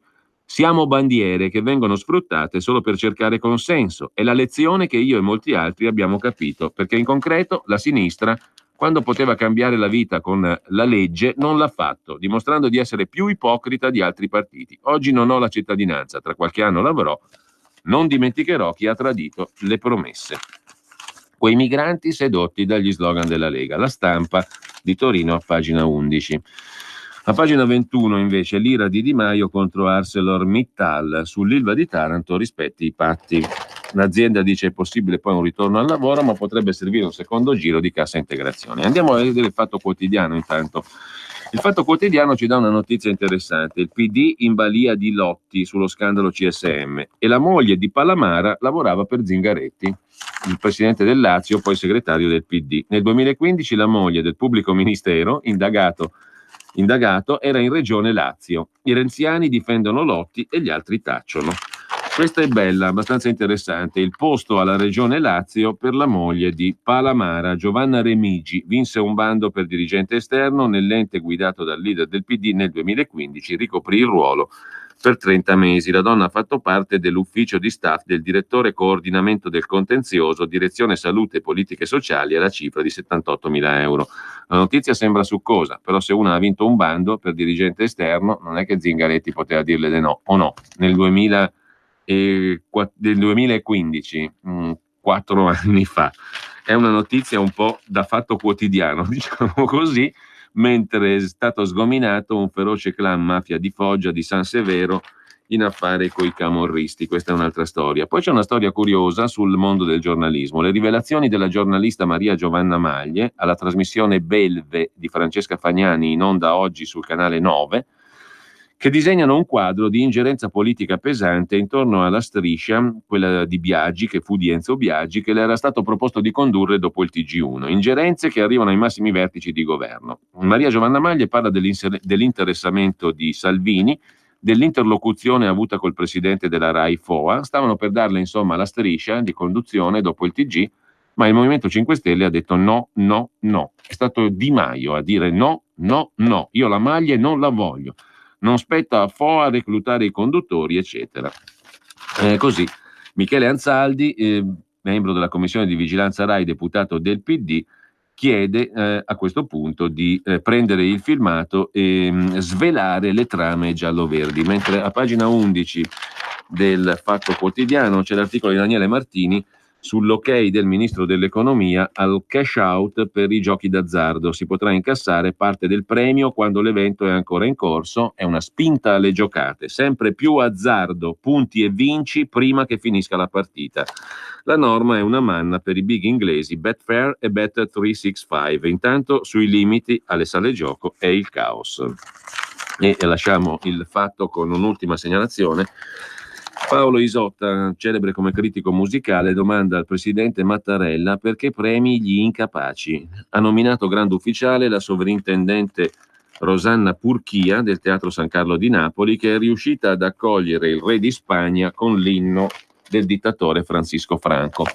La Verità apre invece la sua prima pagina con Macron che buca le gomme all'Europa, sfumano le nozze tra Fiat Chrysler e Renault, doveva nascere il più grande gruppo automobilistico al mondo, operazione vantaggiosa per tutti, ma poi è intervenuto il governo francese con pretese assurde, i soliti europeisti, soltanto a parole, scrive Maurizio Belpietro. È Macron che sgonfia le gomme all'Europa, lui l'europeista convinto che secondo alcuni dovremmo prendere a modello per rafforzare l'Unione. Quando c'è da dar vita a qualcosa che sfugga al controllo del suo paese, fa di tutto per far naufragare il progetto. Accadde anche con l'acquisto da parte di Fincantieri Italiana di STX, società attiva nelle costruzioni navali. L'altro commento di Maurizio Belpietro invece su Il Giornale, che è diventato come Repubblica. Da tempo dicevamo che ormai Sallusti poteva essere anche il direttore di Repubblica e viceversa, i due quotidiani hanno una linea politica ed editoriale assolutamente identica, che non vuol dire nulla, era solo una constatazione. In ogni caso, Maurizio Belpietro oggi scrive che Il Giornale, come Repubblica, è un bue che dà del cornuto all'asino. Vediamo perché. C'è sempre il bue che dà di cornuto all'asino. In questo caso il bue è Luca Fazzo, cronista giudiziario, che ieri, sulle pagine del Giornale, annunciava l'esistenza di una Tangentopoli con toghe e giornalisti, uniti in una cupola con strani incroci di potere. La cupola è il vertice dell'organizzazione mafiosa, responsabile delle scelte strategiche e della condanna a morte degli avversari. Nel linguaggio di Fazzo non so cosa significhi, ma mi pare che il senso sia quello. Per Il Giornale dare notizie significa essere in una cupola. Fazzo dice che la verità si è fatta usare nella faida fra giudici. Proprio lui che spiava i colleghi per conto dei servizi segreti, racconta Maurizio Belpietro. Sarà il caso di raccontare il passato di Fazzo. È un signore che è stato licenziato da Repubblica per aver tradito la fiducia dei colleghi. Il suo nome spuntò nell'inchiesta su Abu Omar condotta da Armando Spataro. Dalle intercettazioni risultò che all'insaputa della direzione del Giornale Fazzo informava Marco Mancini, servizi segreti, del lavoro dei cronisti giudiziari di Repubblica. Di fronte alle contestazioni Fazzo non negò, ma anzi si giustificò sostenendo che in tal modo, cioè passando l'articolo di altri prima che fosse pubblicato, coltivava le sue fonti. Venne sanzionato dall'Ordine dei giornalisti di Milano con 1 anno di sospensione dalla professione, ridotto a 6 mesi da quello nazionale. Da tale pulpito viene la predica, conclude Maurizio Belpietro. Che dire, delle palesi bugie si occuperanno i legali. Perché racconto queste miserie? Perché essere indipendenti e fare il proprio mestiere disturba, scrive Maurizio Belpietro. Sempre dalla Verità in prima pagina, a Draghi saltano i mini bot al naso. Vi raccomando gli articoli su questi temi molto interessanti di Antonio Grizzuti, pagina 6, i mini bot arrivano fino alla BCE, Draghi dice no, e di Fabio Dragoni, nostro collaboratore, amico ed economista, anche se lo spread sale e il debito costa meno. Le opposizioni strepitano per l'andamento del differenziale, ma sono 11 anni che gli interessi calano. Il rendimento medio delle emissioni dei titoli è inferiore al costo dell'indebitamento. Usare questo indicatore per parlare di crisi è una scorrettezza, scrive Dragoni. Chiudiamo con i picchiatori africani lasciati liberi, agenti furiosi, a Roma e a Padova, scrive Fabio Amendolara, incredibili episodi di buonismo giudiziario. I giudici li liberano, gli africani si scatenano, titola La Verità. A Roma, nigeriano aggredisce i carabinieri ma viene scarcerato e picchia un portantino e una donna. A Padova, tunisino pesta 2 poliziotti, però il magistrato non lo ingabbia, lui appena fuori dà inescandescenze su un tram. Forze dell'ordine su tutte le furie, scrive Fabio Amendolara. Mentre al tavolo di Di Maio, commenta Daniele Capezzone, ci sono 30 aziende che hanno preso i soldi e vogliono scappare. Appena insediato, il ministro ha fotografato 144 imprese in crisi. 1 su 5 puntava alla delocalizzazione. Nulla è cambiato. Dopo 11 anni è stato allontanato il responsabile dell'unità. Al suo posto è arrivato un ex deputato 5 Stelle non rieletto, Sorial. Da Ideal Standard fino a Deico, in tutto sono 189.000 i lavoratori coinvolti nei tentativi di rilancio e di incentivazione del Ministero. Non c'è solo Mercatone 1, ex Ilva, da Piaggio Aero all'ex Alcoa, c'è un diluvio di situazioni aziendali critiche, tutte diverse, tutte da seguire, situazioni complicatissime per cui non basta un tweet, e sono tutte in capo al ministero competente, cioè il Ministero dello Sviluppo Economico. 130-135 tavoli aperti. La sensazione è che questo fronte decisivo non sia presidiato adeguatamente e nel mirino c'è Di Maio, scrive Daniele Capezzone sulla Verità. Sempre dalla Verità poi vi segnalo l'articolo di Giacomo Amadori che ci riporta alla questione dei magistrati. Il faccendiere del caso Palamara si offrì per risolvere i guai di Renzi. Bacci, imprenditore vicino al Giglio Magico, dice Amara e Lotti, Amara è il faccendiere e l'avvocato, si incontrarono a Firenze. Un giorno l'avvocato mi diede un biglietto. Quello che indaga alla Corte dei Conti sul caso dei voli di Stato è a disposizione. I voli di Stato, in questo caso di Renzi figlio, di Matteo Renzi naturalmente. Il faccendiere Piero Amara è finito al centro dell'inchiesta che sta travolgendo il Consiglio Superiore della Magistratura. Avrebbe corrotto il PM Palamara. Ma se i rapporti di Amara con i giudici sono critici, ci sono aspetti poco illuminati della sua attività di lobbista che puntava al premier Matteo Renzi.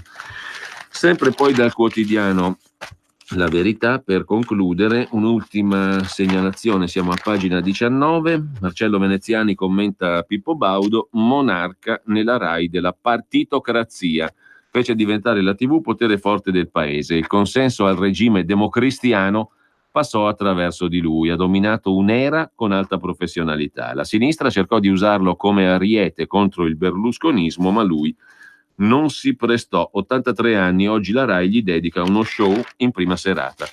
Chiudiamo con Claudia Casiraghi che si occupa del disastro di Chernobyl, una serie TV svela le colpe dei comunisti. La prima puntata di Chernobyl andrà in onda su Sky Atlantic alle 21:15 lunedì 10 giugno.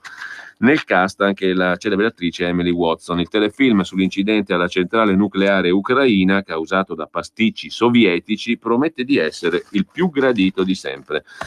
Vediamo Libero, però in prima pagina Libero apre con la classe operaia che non va in paradiso, si affida alla Lega, ai fallimenti gemelli di Chiesa e CGIL nel demonizzare Salvini che pesca tra chi va a messa e ha la tessera del sindacato, mentre Matteo dice a Gigino caccia Toninelli, 30 e Grillo.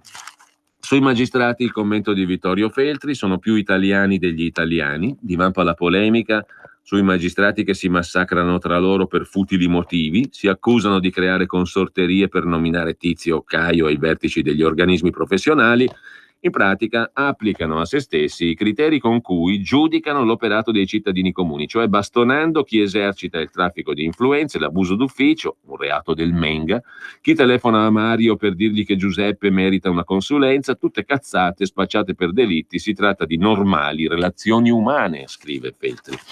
Le toghe, a forza di vedere il male dappertutto, lo vedono anche in casa propria e sbagliano delle grosse.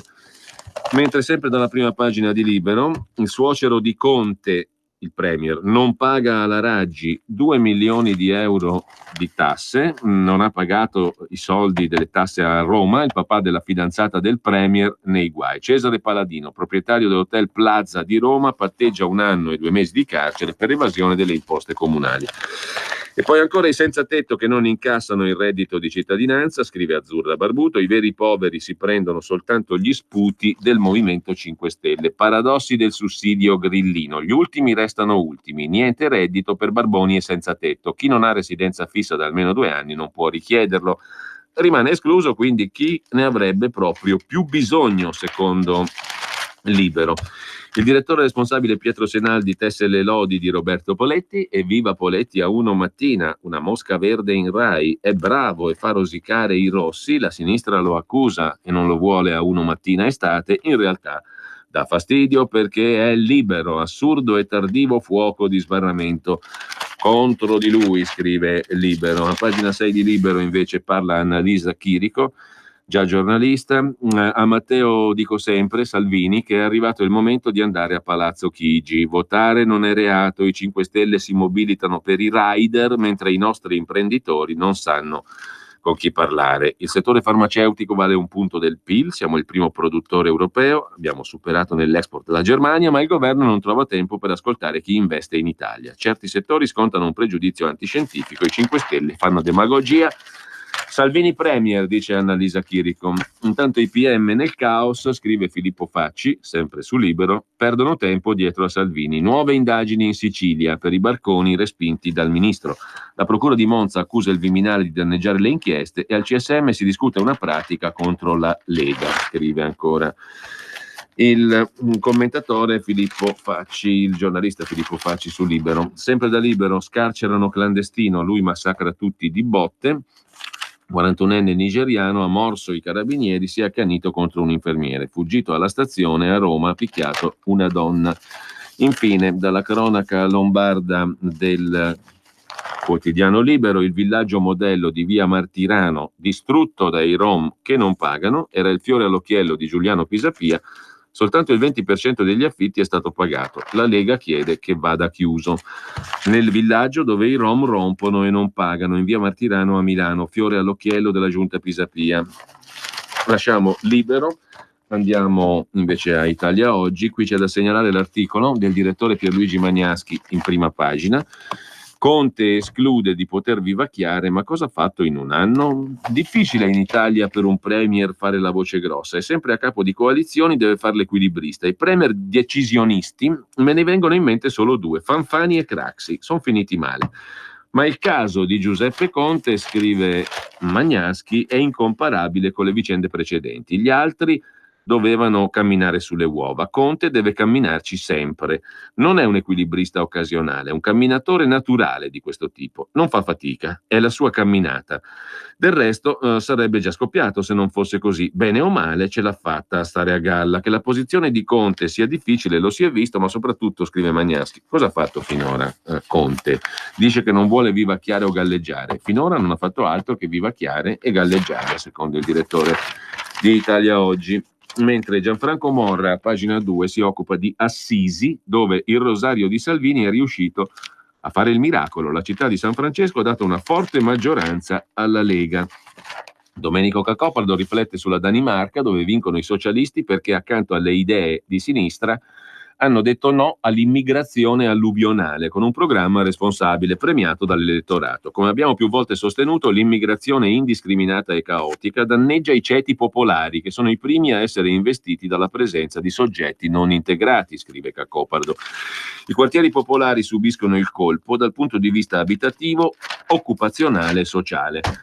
Bruno Tinti, invece, consiglia a Salvini: c'è l'istituto dell'impugnazione. Non è solo un diritto, ma anche un dovere di Salvini sulla illegittimità dei provvedimenti. Non può invece indagare sulle opinioni dei cittadini. In ogni modo, anche nel caso Salvini non fosse stato a conoscenza di questo rimedio nei confronti dei provvedimenti giudiziari che non condivideva, aveva a disposizione consiglieri giuridici personali e istituzionali, primo fra tutti l'Avvocatura dello Stato, che lo avrebbero potuto illuminare su questo punto. Ma il ministro ha scelto una linea di condotta ben diversa. Da segnalare ancora su Italia Oggi la chiacchierata di Martino Loiacono con Luigi Curini, professore di scienze politiche alla Statale di Milano, sulle fake news usate come ciambella di salvataggio contro la vittoria altrui. Non volendo perdere, si usano le fake per dire delle fake. L'errore commesso da molti opinionisti è quello di cercare di forzare la realtà dei fatti, delle cifre, costringendola dentro un modello ideologico che si propone di dividere il mondo tra buoni e cattivi. Il successo della Lega deriva dalle modalità con cui Salvini si è fatto percepire. Molti lo hanno percepito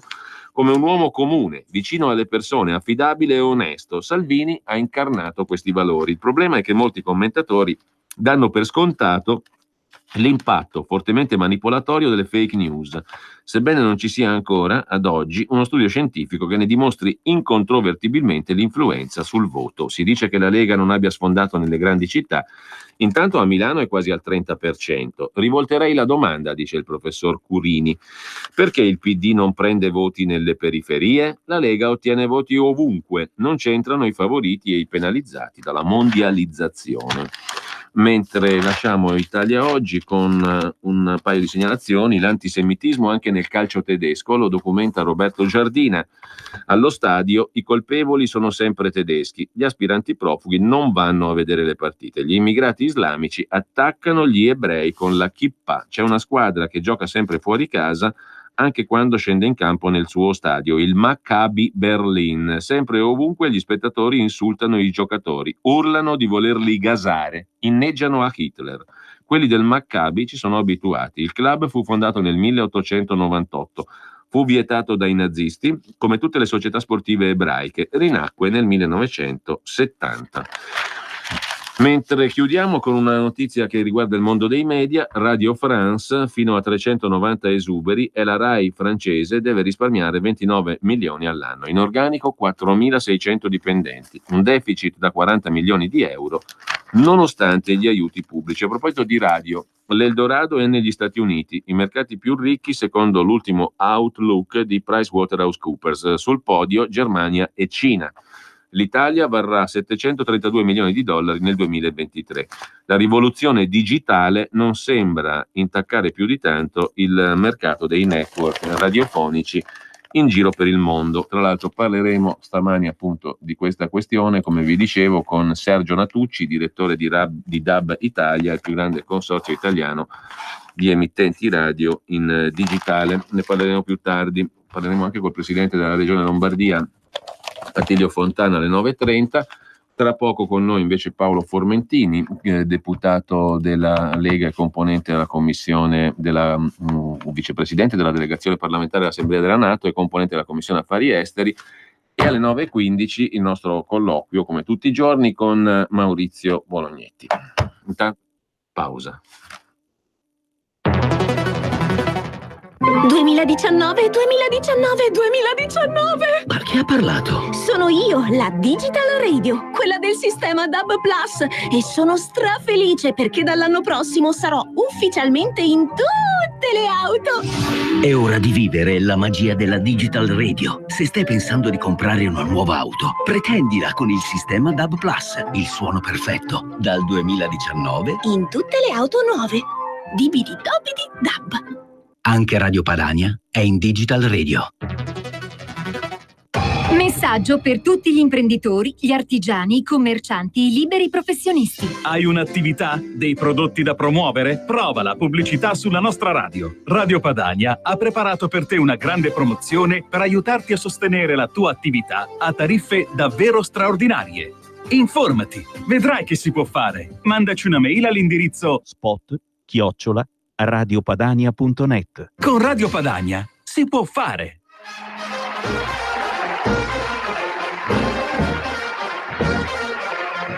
Ciao a tutti, sono Gabriella Monti in diretta da Radio Padania Libera con la trasmissione Mi ritorni in mente. Ci siete?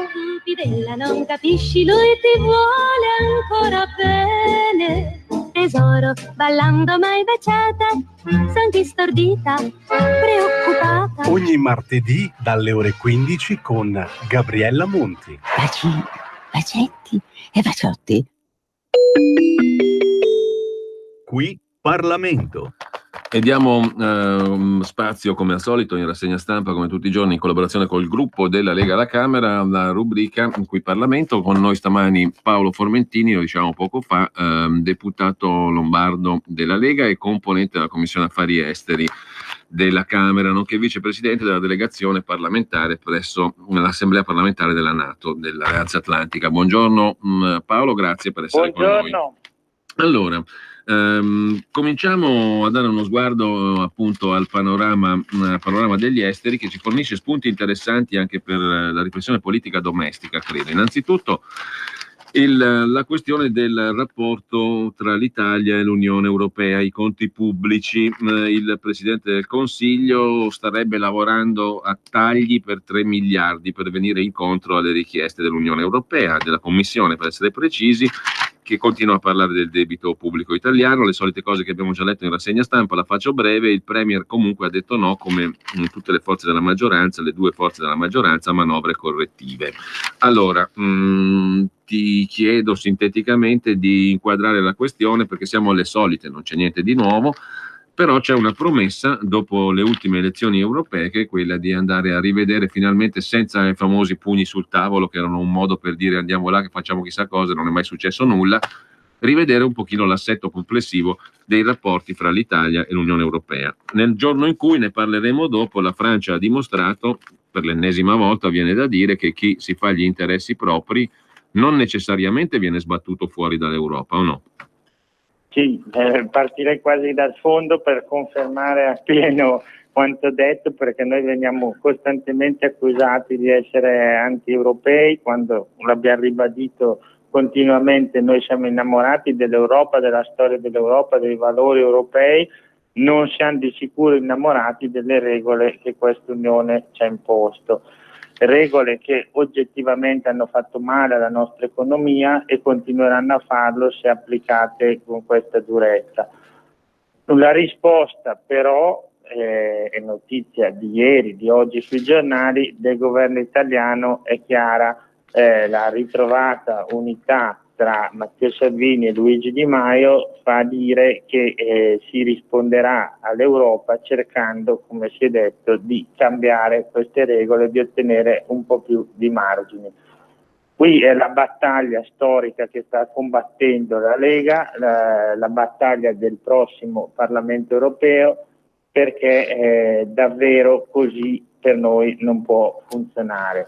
Si diceva della Francia, mentre noi vediamo questo continuo richiamo, queste letterine, in Francia oggettivamente lo si è visto anche col Memorandum of Understanding firmato dall'Italia con la Cina.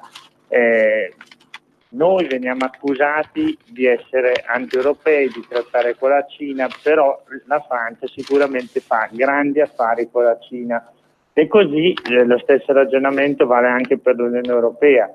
Abbiamo visto poi, proprio il caso delle ultime ore, cosa è successo con l'ex Fiat e FCA, quindi i casi sono molteplici e un lettore attento non può non notare che ci sono 2 pesi, 2 misure.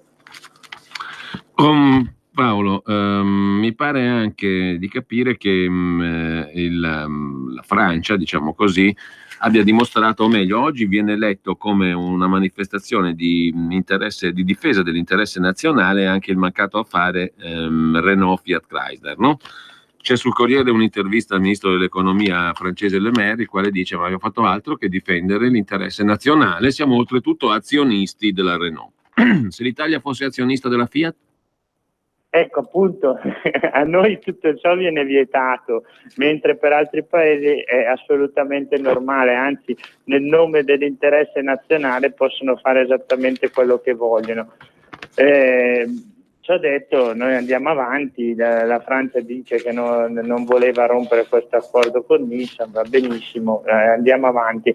La risposta però, ripeto, sarà politica del nostro governo, un governo che si presenterà compatto in Europa e che ha tanti alleati, perché davvero sono tanti partiti, lo abbiamo visto, che hanno ottenuto degli ottimi risultati dall'Inghilterra alla Francia e che sull'Unione Europea la pensano nello stesso modo della Lega.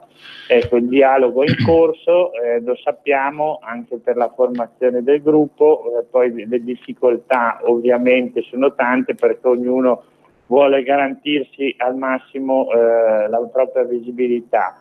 Però oggi è anche il giorno dell'addio di Theresa May, il giorno in cui alle elezioni suppletive potrebbe entrare il primo deputato del partito di Nigel Farage a Westminster, e quindi davvero sono in corso grandi cambiamenti in Europa, senza parlare della Brexit, che sappiamo che cosa ha causato fino ad oggi.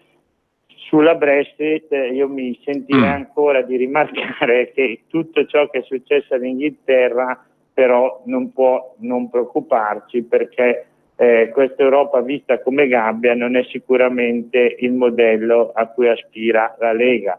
L'Europa deve essere la casa dei popoli europei e non la gabbia dei popoli europei. Ecco, cosa sta insegnando la Brexit? Ecco, sta insegnando che purtroppo l'Unione fa di tutto per far sì che non si possa uscire dall'Unione, ma così, lo ripeto, non è una casa ma è una gabbia. Così un voto democratico non ha rispetto, non trova nessuna considerazione, e questo onestamente preoccupa, perché è il trionfo della burocrazia contro il voto dei popoli. Ecco, tornando invece all'Europa, come valuti il punto fatto da Mario Draghi, il numero 1 della Banca Centrale Europea, che mi sembra, ha detto sostanzialmente, continueranno le politiche di supporto, diciamo così, ai tassi bassi di acquisto titoli dei vari paesi e via dicendo, anche quelli italiani, il quantitative easing, insomma, per tenere bassi i tassi. La situazione è sotto controllo, il debito italiano certo preoccupa, ma basta una strategia di rientro credibile. Insomma, mi sembra che abbia normalizzato, abbia detto in sostanza, qua l'Italia non è un grosso pericolo, un problema, abbia dipinto una situazione abbastanza normale, tra virgolette, no? Sì, tranquillizzante. magicamente potremmo dire, dopo le elezioni europee tutto rientra nella normalità. Ecco, prima ci hanno accusato di ogni nefandezza e oggi piano piano si torna a ragionare. L'Italia oggettivamente non è il problema dell'Unione Europea, il problema è il governo della stessa, e questo noi non smetteremo mai di dirlo con grande forza, perché lo si vede quotidianamente. Notizia di ieri è anche il fatto che si dovrebbe sbloccare, parole di Matteo Salvini, la nomina dell'erede di Savona al ministro per gli affari europei. Anche questo è un passaggio molto importante. Chi sarà?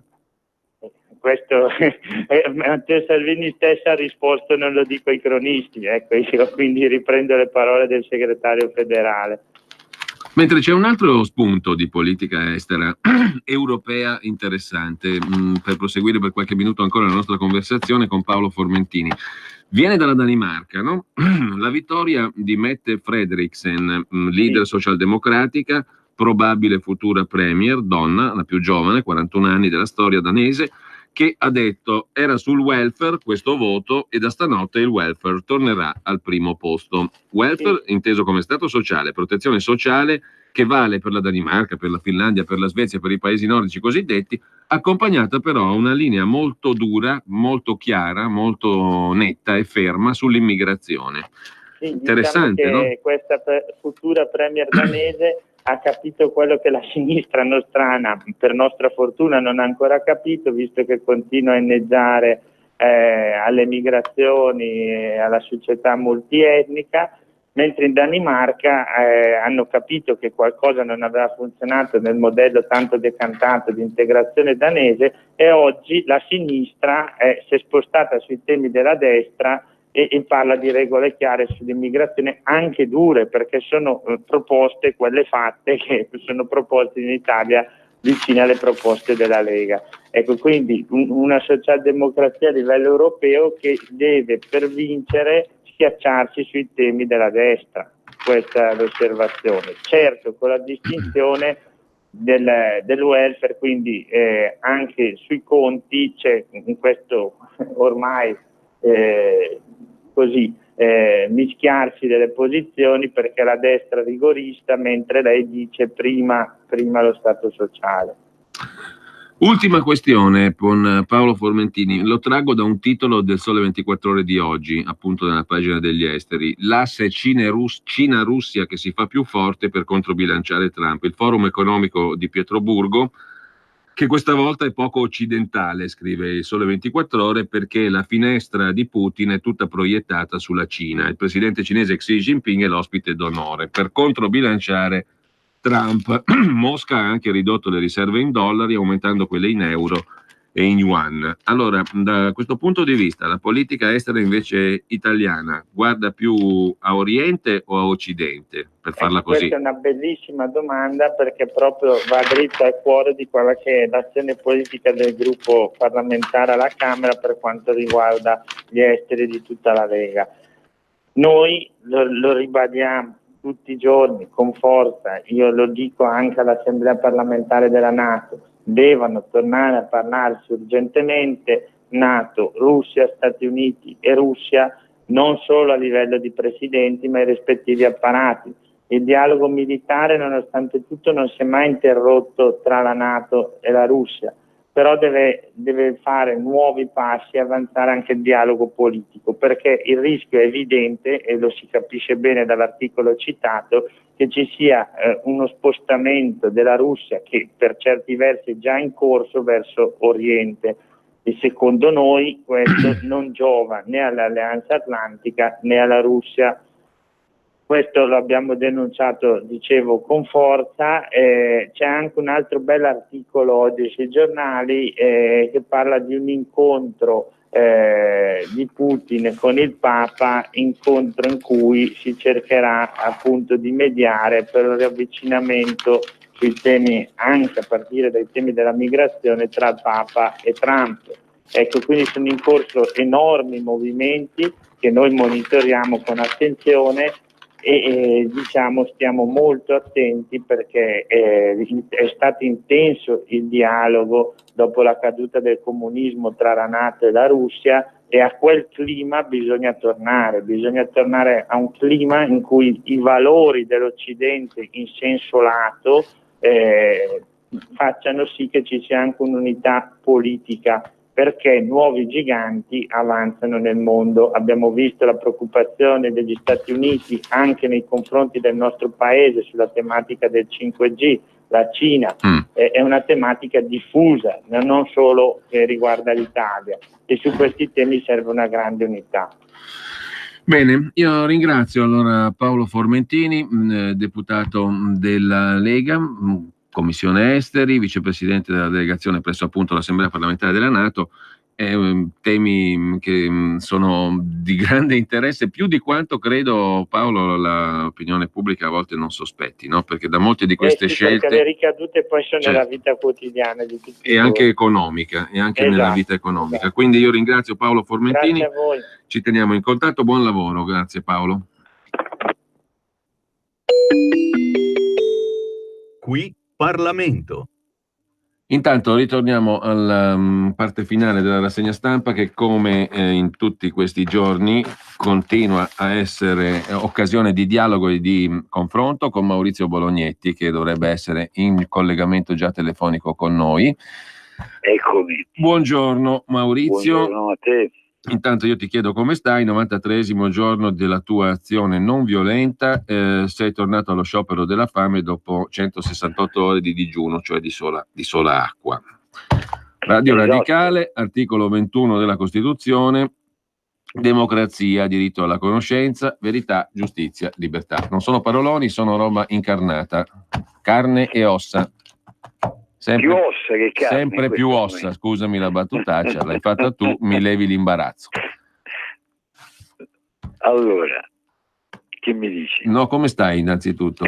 No, sicuramente molto meglio, perché ieri ho bevuto un tazzone di orzo e ci ho messo anche 2 bei cucchiaioni di miele, e quindi l'ho fatto anche alla tua salute, alla salute della tua redazione, della tua direzione e di altri che in questo periodo hanno sostenuto le ragioni di questa mobilitazione e di questa iniziativa non violenta. Si prosegue, verrebbe da dire spes contra spem, essere speranza. Le questioni che stiamo ponendo sono quelle che sottolinei tu. Ieri c'è stata una mozione votata al Senato, io direi che secondo me abbiamo bisogno di altro, ma su vari fronti, non solo per ciò che concerne la vicenda Radio Radicale, per garantire che Radio Radicale, in attesa della gara, possa continuare a trasmettere fino alla fine dell'anno, poi si vedrà evidentemente, ma anche per garantire Maurizio, ma perché, ad altri. perché secondo te non è mai stata fatta questa benedetta gara? Ma secondo me la gara, e io dico che l'abbiamo chiesta noi a più riprese. Perché qui il discorso riguarda quelli che governavano prima, oltre che quelli che governano adesso, naturalmente. Se dobbiamo essere onesti non possiamo negarcelo, e è certamente così. La gara si poteva fare e si doveva fare molto prima. Noi quella gara l'abbiamo a più riprese chiesta. Certo, questo ha determinato una situazione per cui ogni volta poi magari si rimane, anche perché noi siamo certi, poi magari verremo smentiti, per carità, che abbiamo i numeri per giocarcela se si fa la gara, perché credo che abbiamo come redazione, come abbiamo dimostrato di saper, credo, fare un buon lavoro da questo punto di vista, in termini di servizio pubblico. Quindi no, è certo, il problema non è che nasce adesso dal punto di vista della gara, credo che sia un problema datato, e se vogliamo essere onesti, e dobbiamo, credo, esserlo, appunto riguarda anche chi c'era prima, se no facciamo la stessa questione che facciamo per Taranto. Certo, possiamo chiederci perché non è stata tolta l'immunità penale, però non possiamo dimenticare che l'immunità penale era stata introdotta prima, perché altrimenti guardiamo solo lo step finale, questo dal mio punto di vista ovviamente, e non guardiamo quello che è accaduto prima. Questo direi appunto l'onestà. Poi quando partiamo da una base di onestà e di verità possiamo discutere con franchezza di qualsiasi cosa e confrontarci. Allora, Maurizio, faccio un salto indietro, perché sennò non ne parliamo più, e recupero una lettera che abbiamo citato nei giorni scorsi senza leggerla, che ti è stata indirizzata il 29 marzo scorso da Monsignor Vincenzo Orofino, no?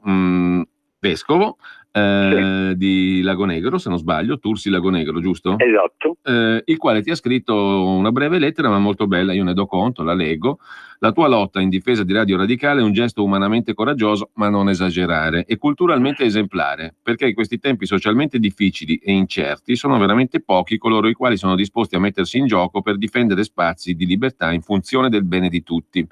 Il mio mondo ideale, pur distante dal tuo e da quello di Radio Radicale, mi porta a condividere con te la preoccupazione per la paventata chiusura di uno storico strumento di confronto e di libera circolazione di idee e di proposte. Oggi più che mai c'è bisogno del dialogo costruttivo per vincere la tentazione dell'uniformità omologante e dell'individualismo narcisista. Grazie per la tua, virgolette, inquietudine. Che meravigliosa parola. Cordialmente, Don Vincenzo Orofino. Questa lettera, tu dici, è stata censurata da Avvenire, il giornale dei vescovi. Perché Avvenire non la pubblica? Che bella domanda che mi hai fatto, Giulio. Ma io credo che a volte scattino dei riflessi. A volte verrebbe in mente il cane, presente il cane di Pavlov? Sì. Riflessi pavloviani, in automatico. Dice, quello ha detto quella cosa e automaticamente, per il fatto che l'abbia detta, le parole che hai appena letto tu, ripeto, davvero belle, di sostanza, di forza, di contenuto, da riflettere, ha dato una grande energia questa lettera. Chiediamolo a Tarquinio, direttore, perché non ha pubblicato la lettera di Monsignor Vincenzo Orofino? Perché in questo caso è davvero clamoroso, è il giornale dei vescovi, e qui parliamo di un vescovo che ha avuto, credo, un grande coraggio a scrivere quel che ha scritto. Io tra l'altro poi ho provato anche, nel bene o male, a rispondere, a corrispondere a questa enorme forza che ci è giunta da Monsignor Vincenzo Orofino. E da anche la risposta ovviamente non è stata pubblicata, se non pubblicano la lettera, manco la risposta. La risposta forse è anche peggio della lettera, perché io lì dico a Don Vincenzo Orofino, perché io ho il piacere di conoscerlo, di parlarci, ho avuto modo di confrontarmi più volte, e gli ho detto: condividiamo la stessa inquietudine, e credo che i nostri mondi, se guardiamo una serie di questioni, sono tutt'altro che lontani. Vabbè, capita che questa lettera, perché questo poi, al di là di tutto,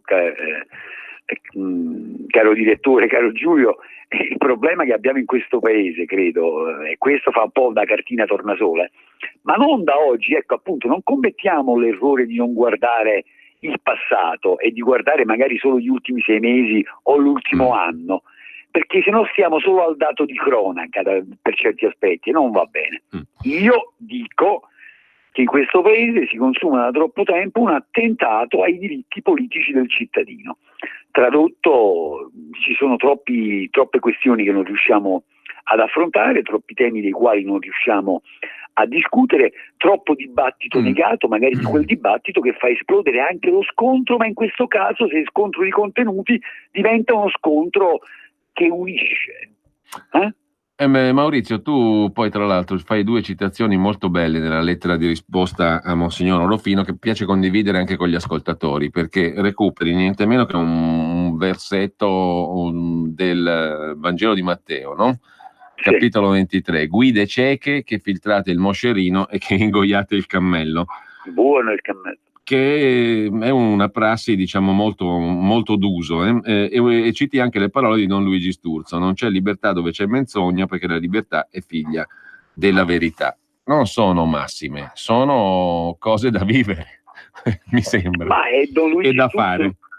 Don Sturzo credo appunto, poi chiaramente possiamo anche, non necessariamente dobbiamo condividere tutto Don Sturzo, ma io voglio ricordare stamattina di nuovo che Don Luigi Sturzo a proposito di memoria, che poi uno la perde ed è davvero un peccato perderla, è nel 58 che Don Luigi Sturzo interviene nell'aula di Palazzo Madama e dice: signori, stiamo attenti, la brutalizzo, perché qui la piovra partitocratica soffoca le istituzioni, ma era il 1958 però, Quindi voglio dire, questo poi dal mio punto di vista e dall'analisi che poi sulla quale possiamo discutere, che è quella della peste italiana, di metamorfosi del male, di banalità del male, per carità discutiamone, però voglio dire che appunto lo hai detto tu e io lo ribadisco, lo hai detto partendo e ponendomi quella domanda credo preziosa, ma quando è che, ma sta gara prima? Sì, appunto, speriamo di arrivare alla gara. Io dico speriamo di arrivare al punto in cui riusciamo a garantire quel che l'Agcom ha chiesto, cioè che non ci sia interruzione di pubblico servizio almeno fino alla fine dell'anno. Speriamo che si garantisca, perché l'informazione non è una merce, a tanti giornali, a tante testate, di poter continuare a svolgere il loro lavoro, perché appunto non può essere, non è una merce come tutte le altre, l'informazione e la conoscenza.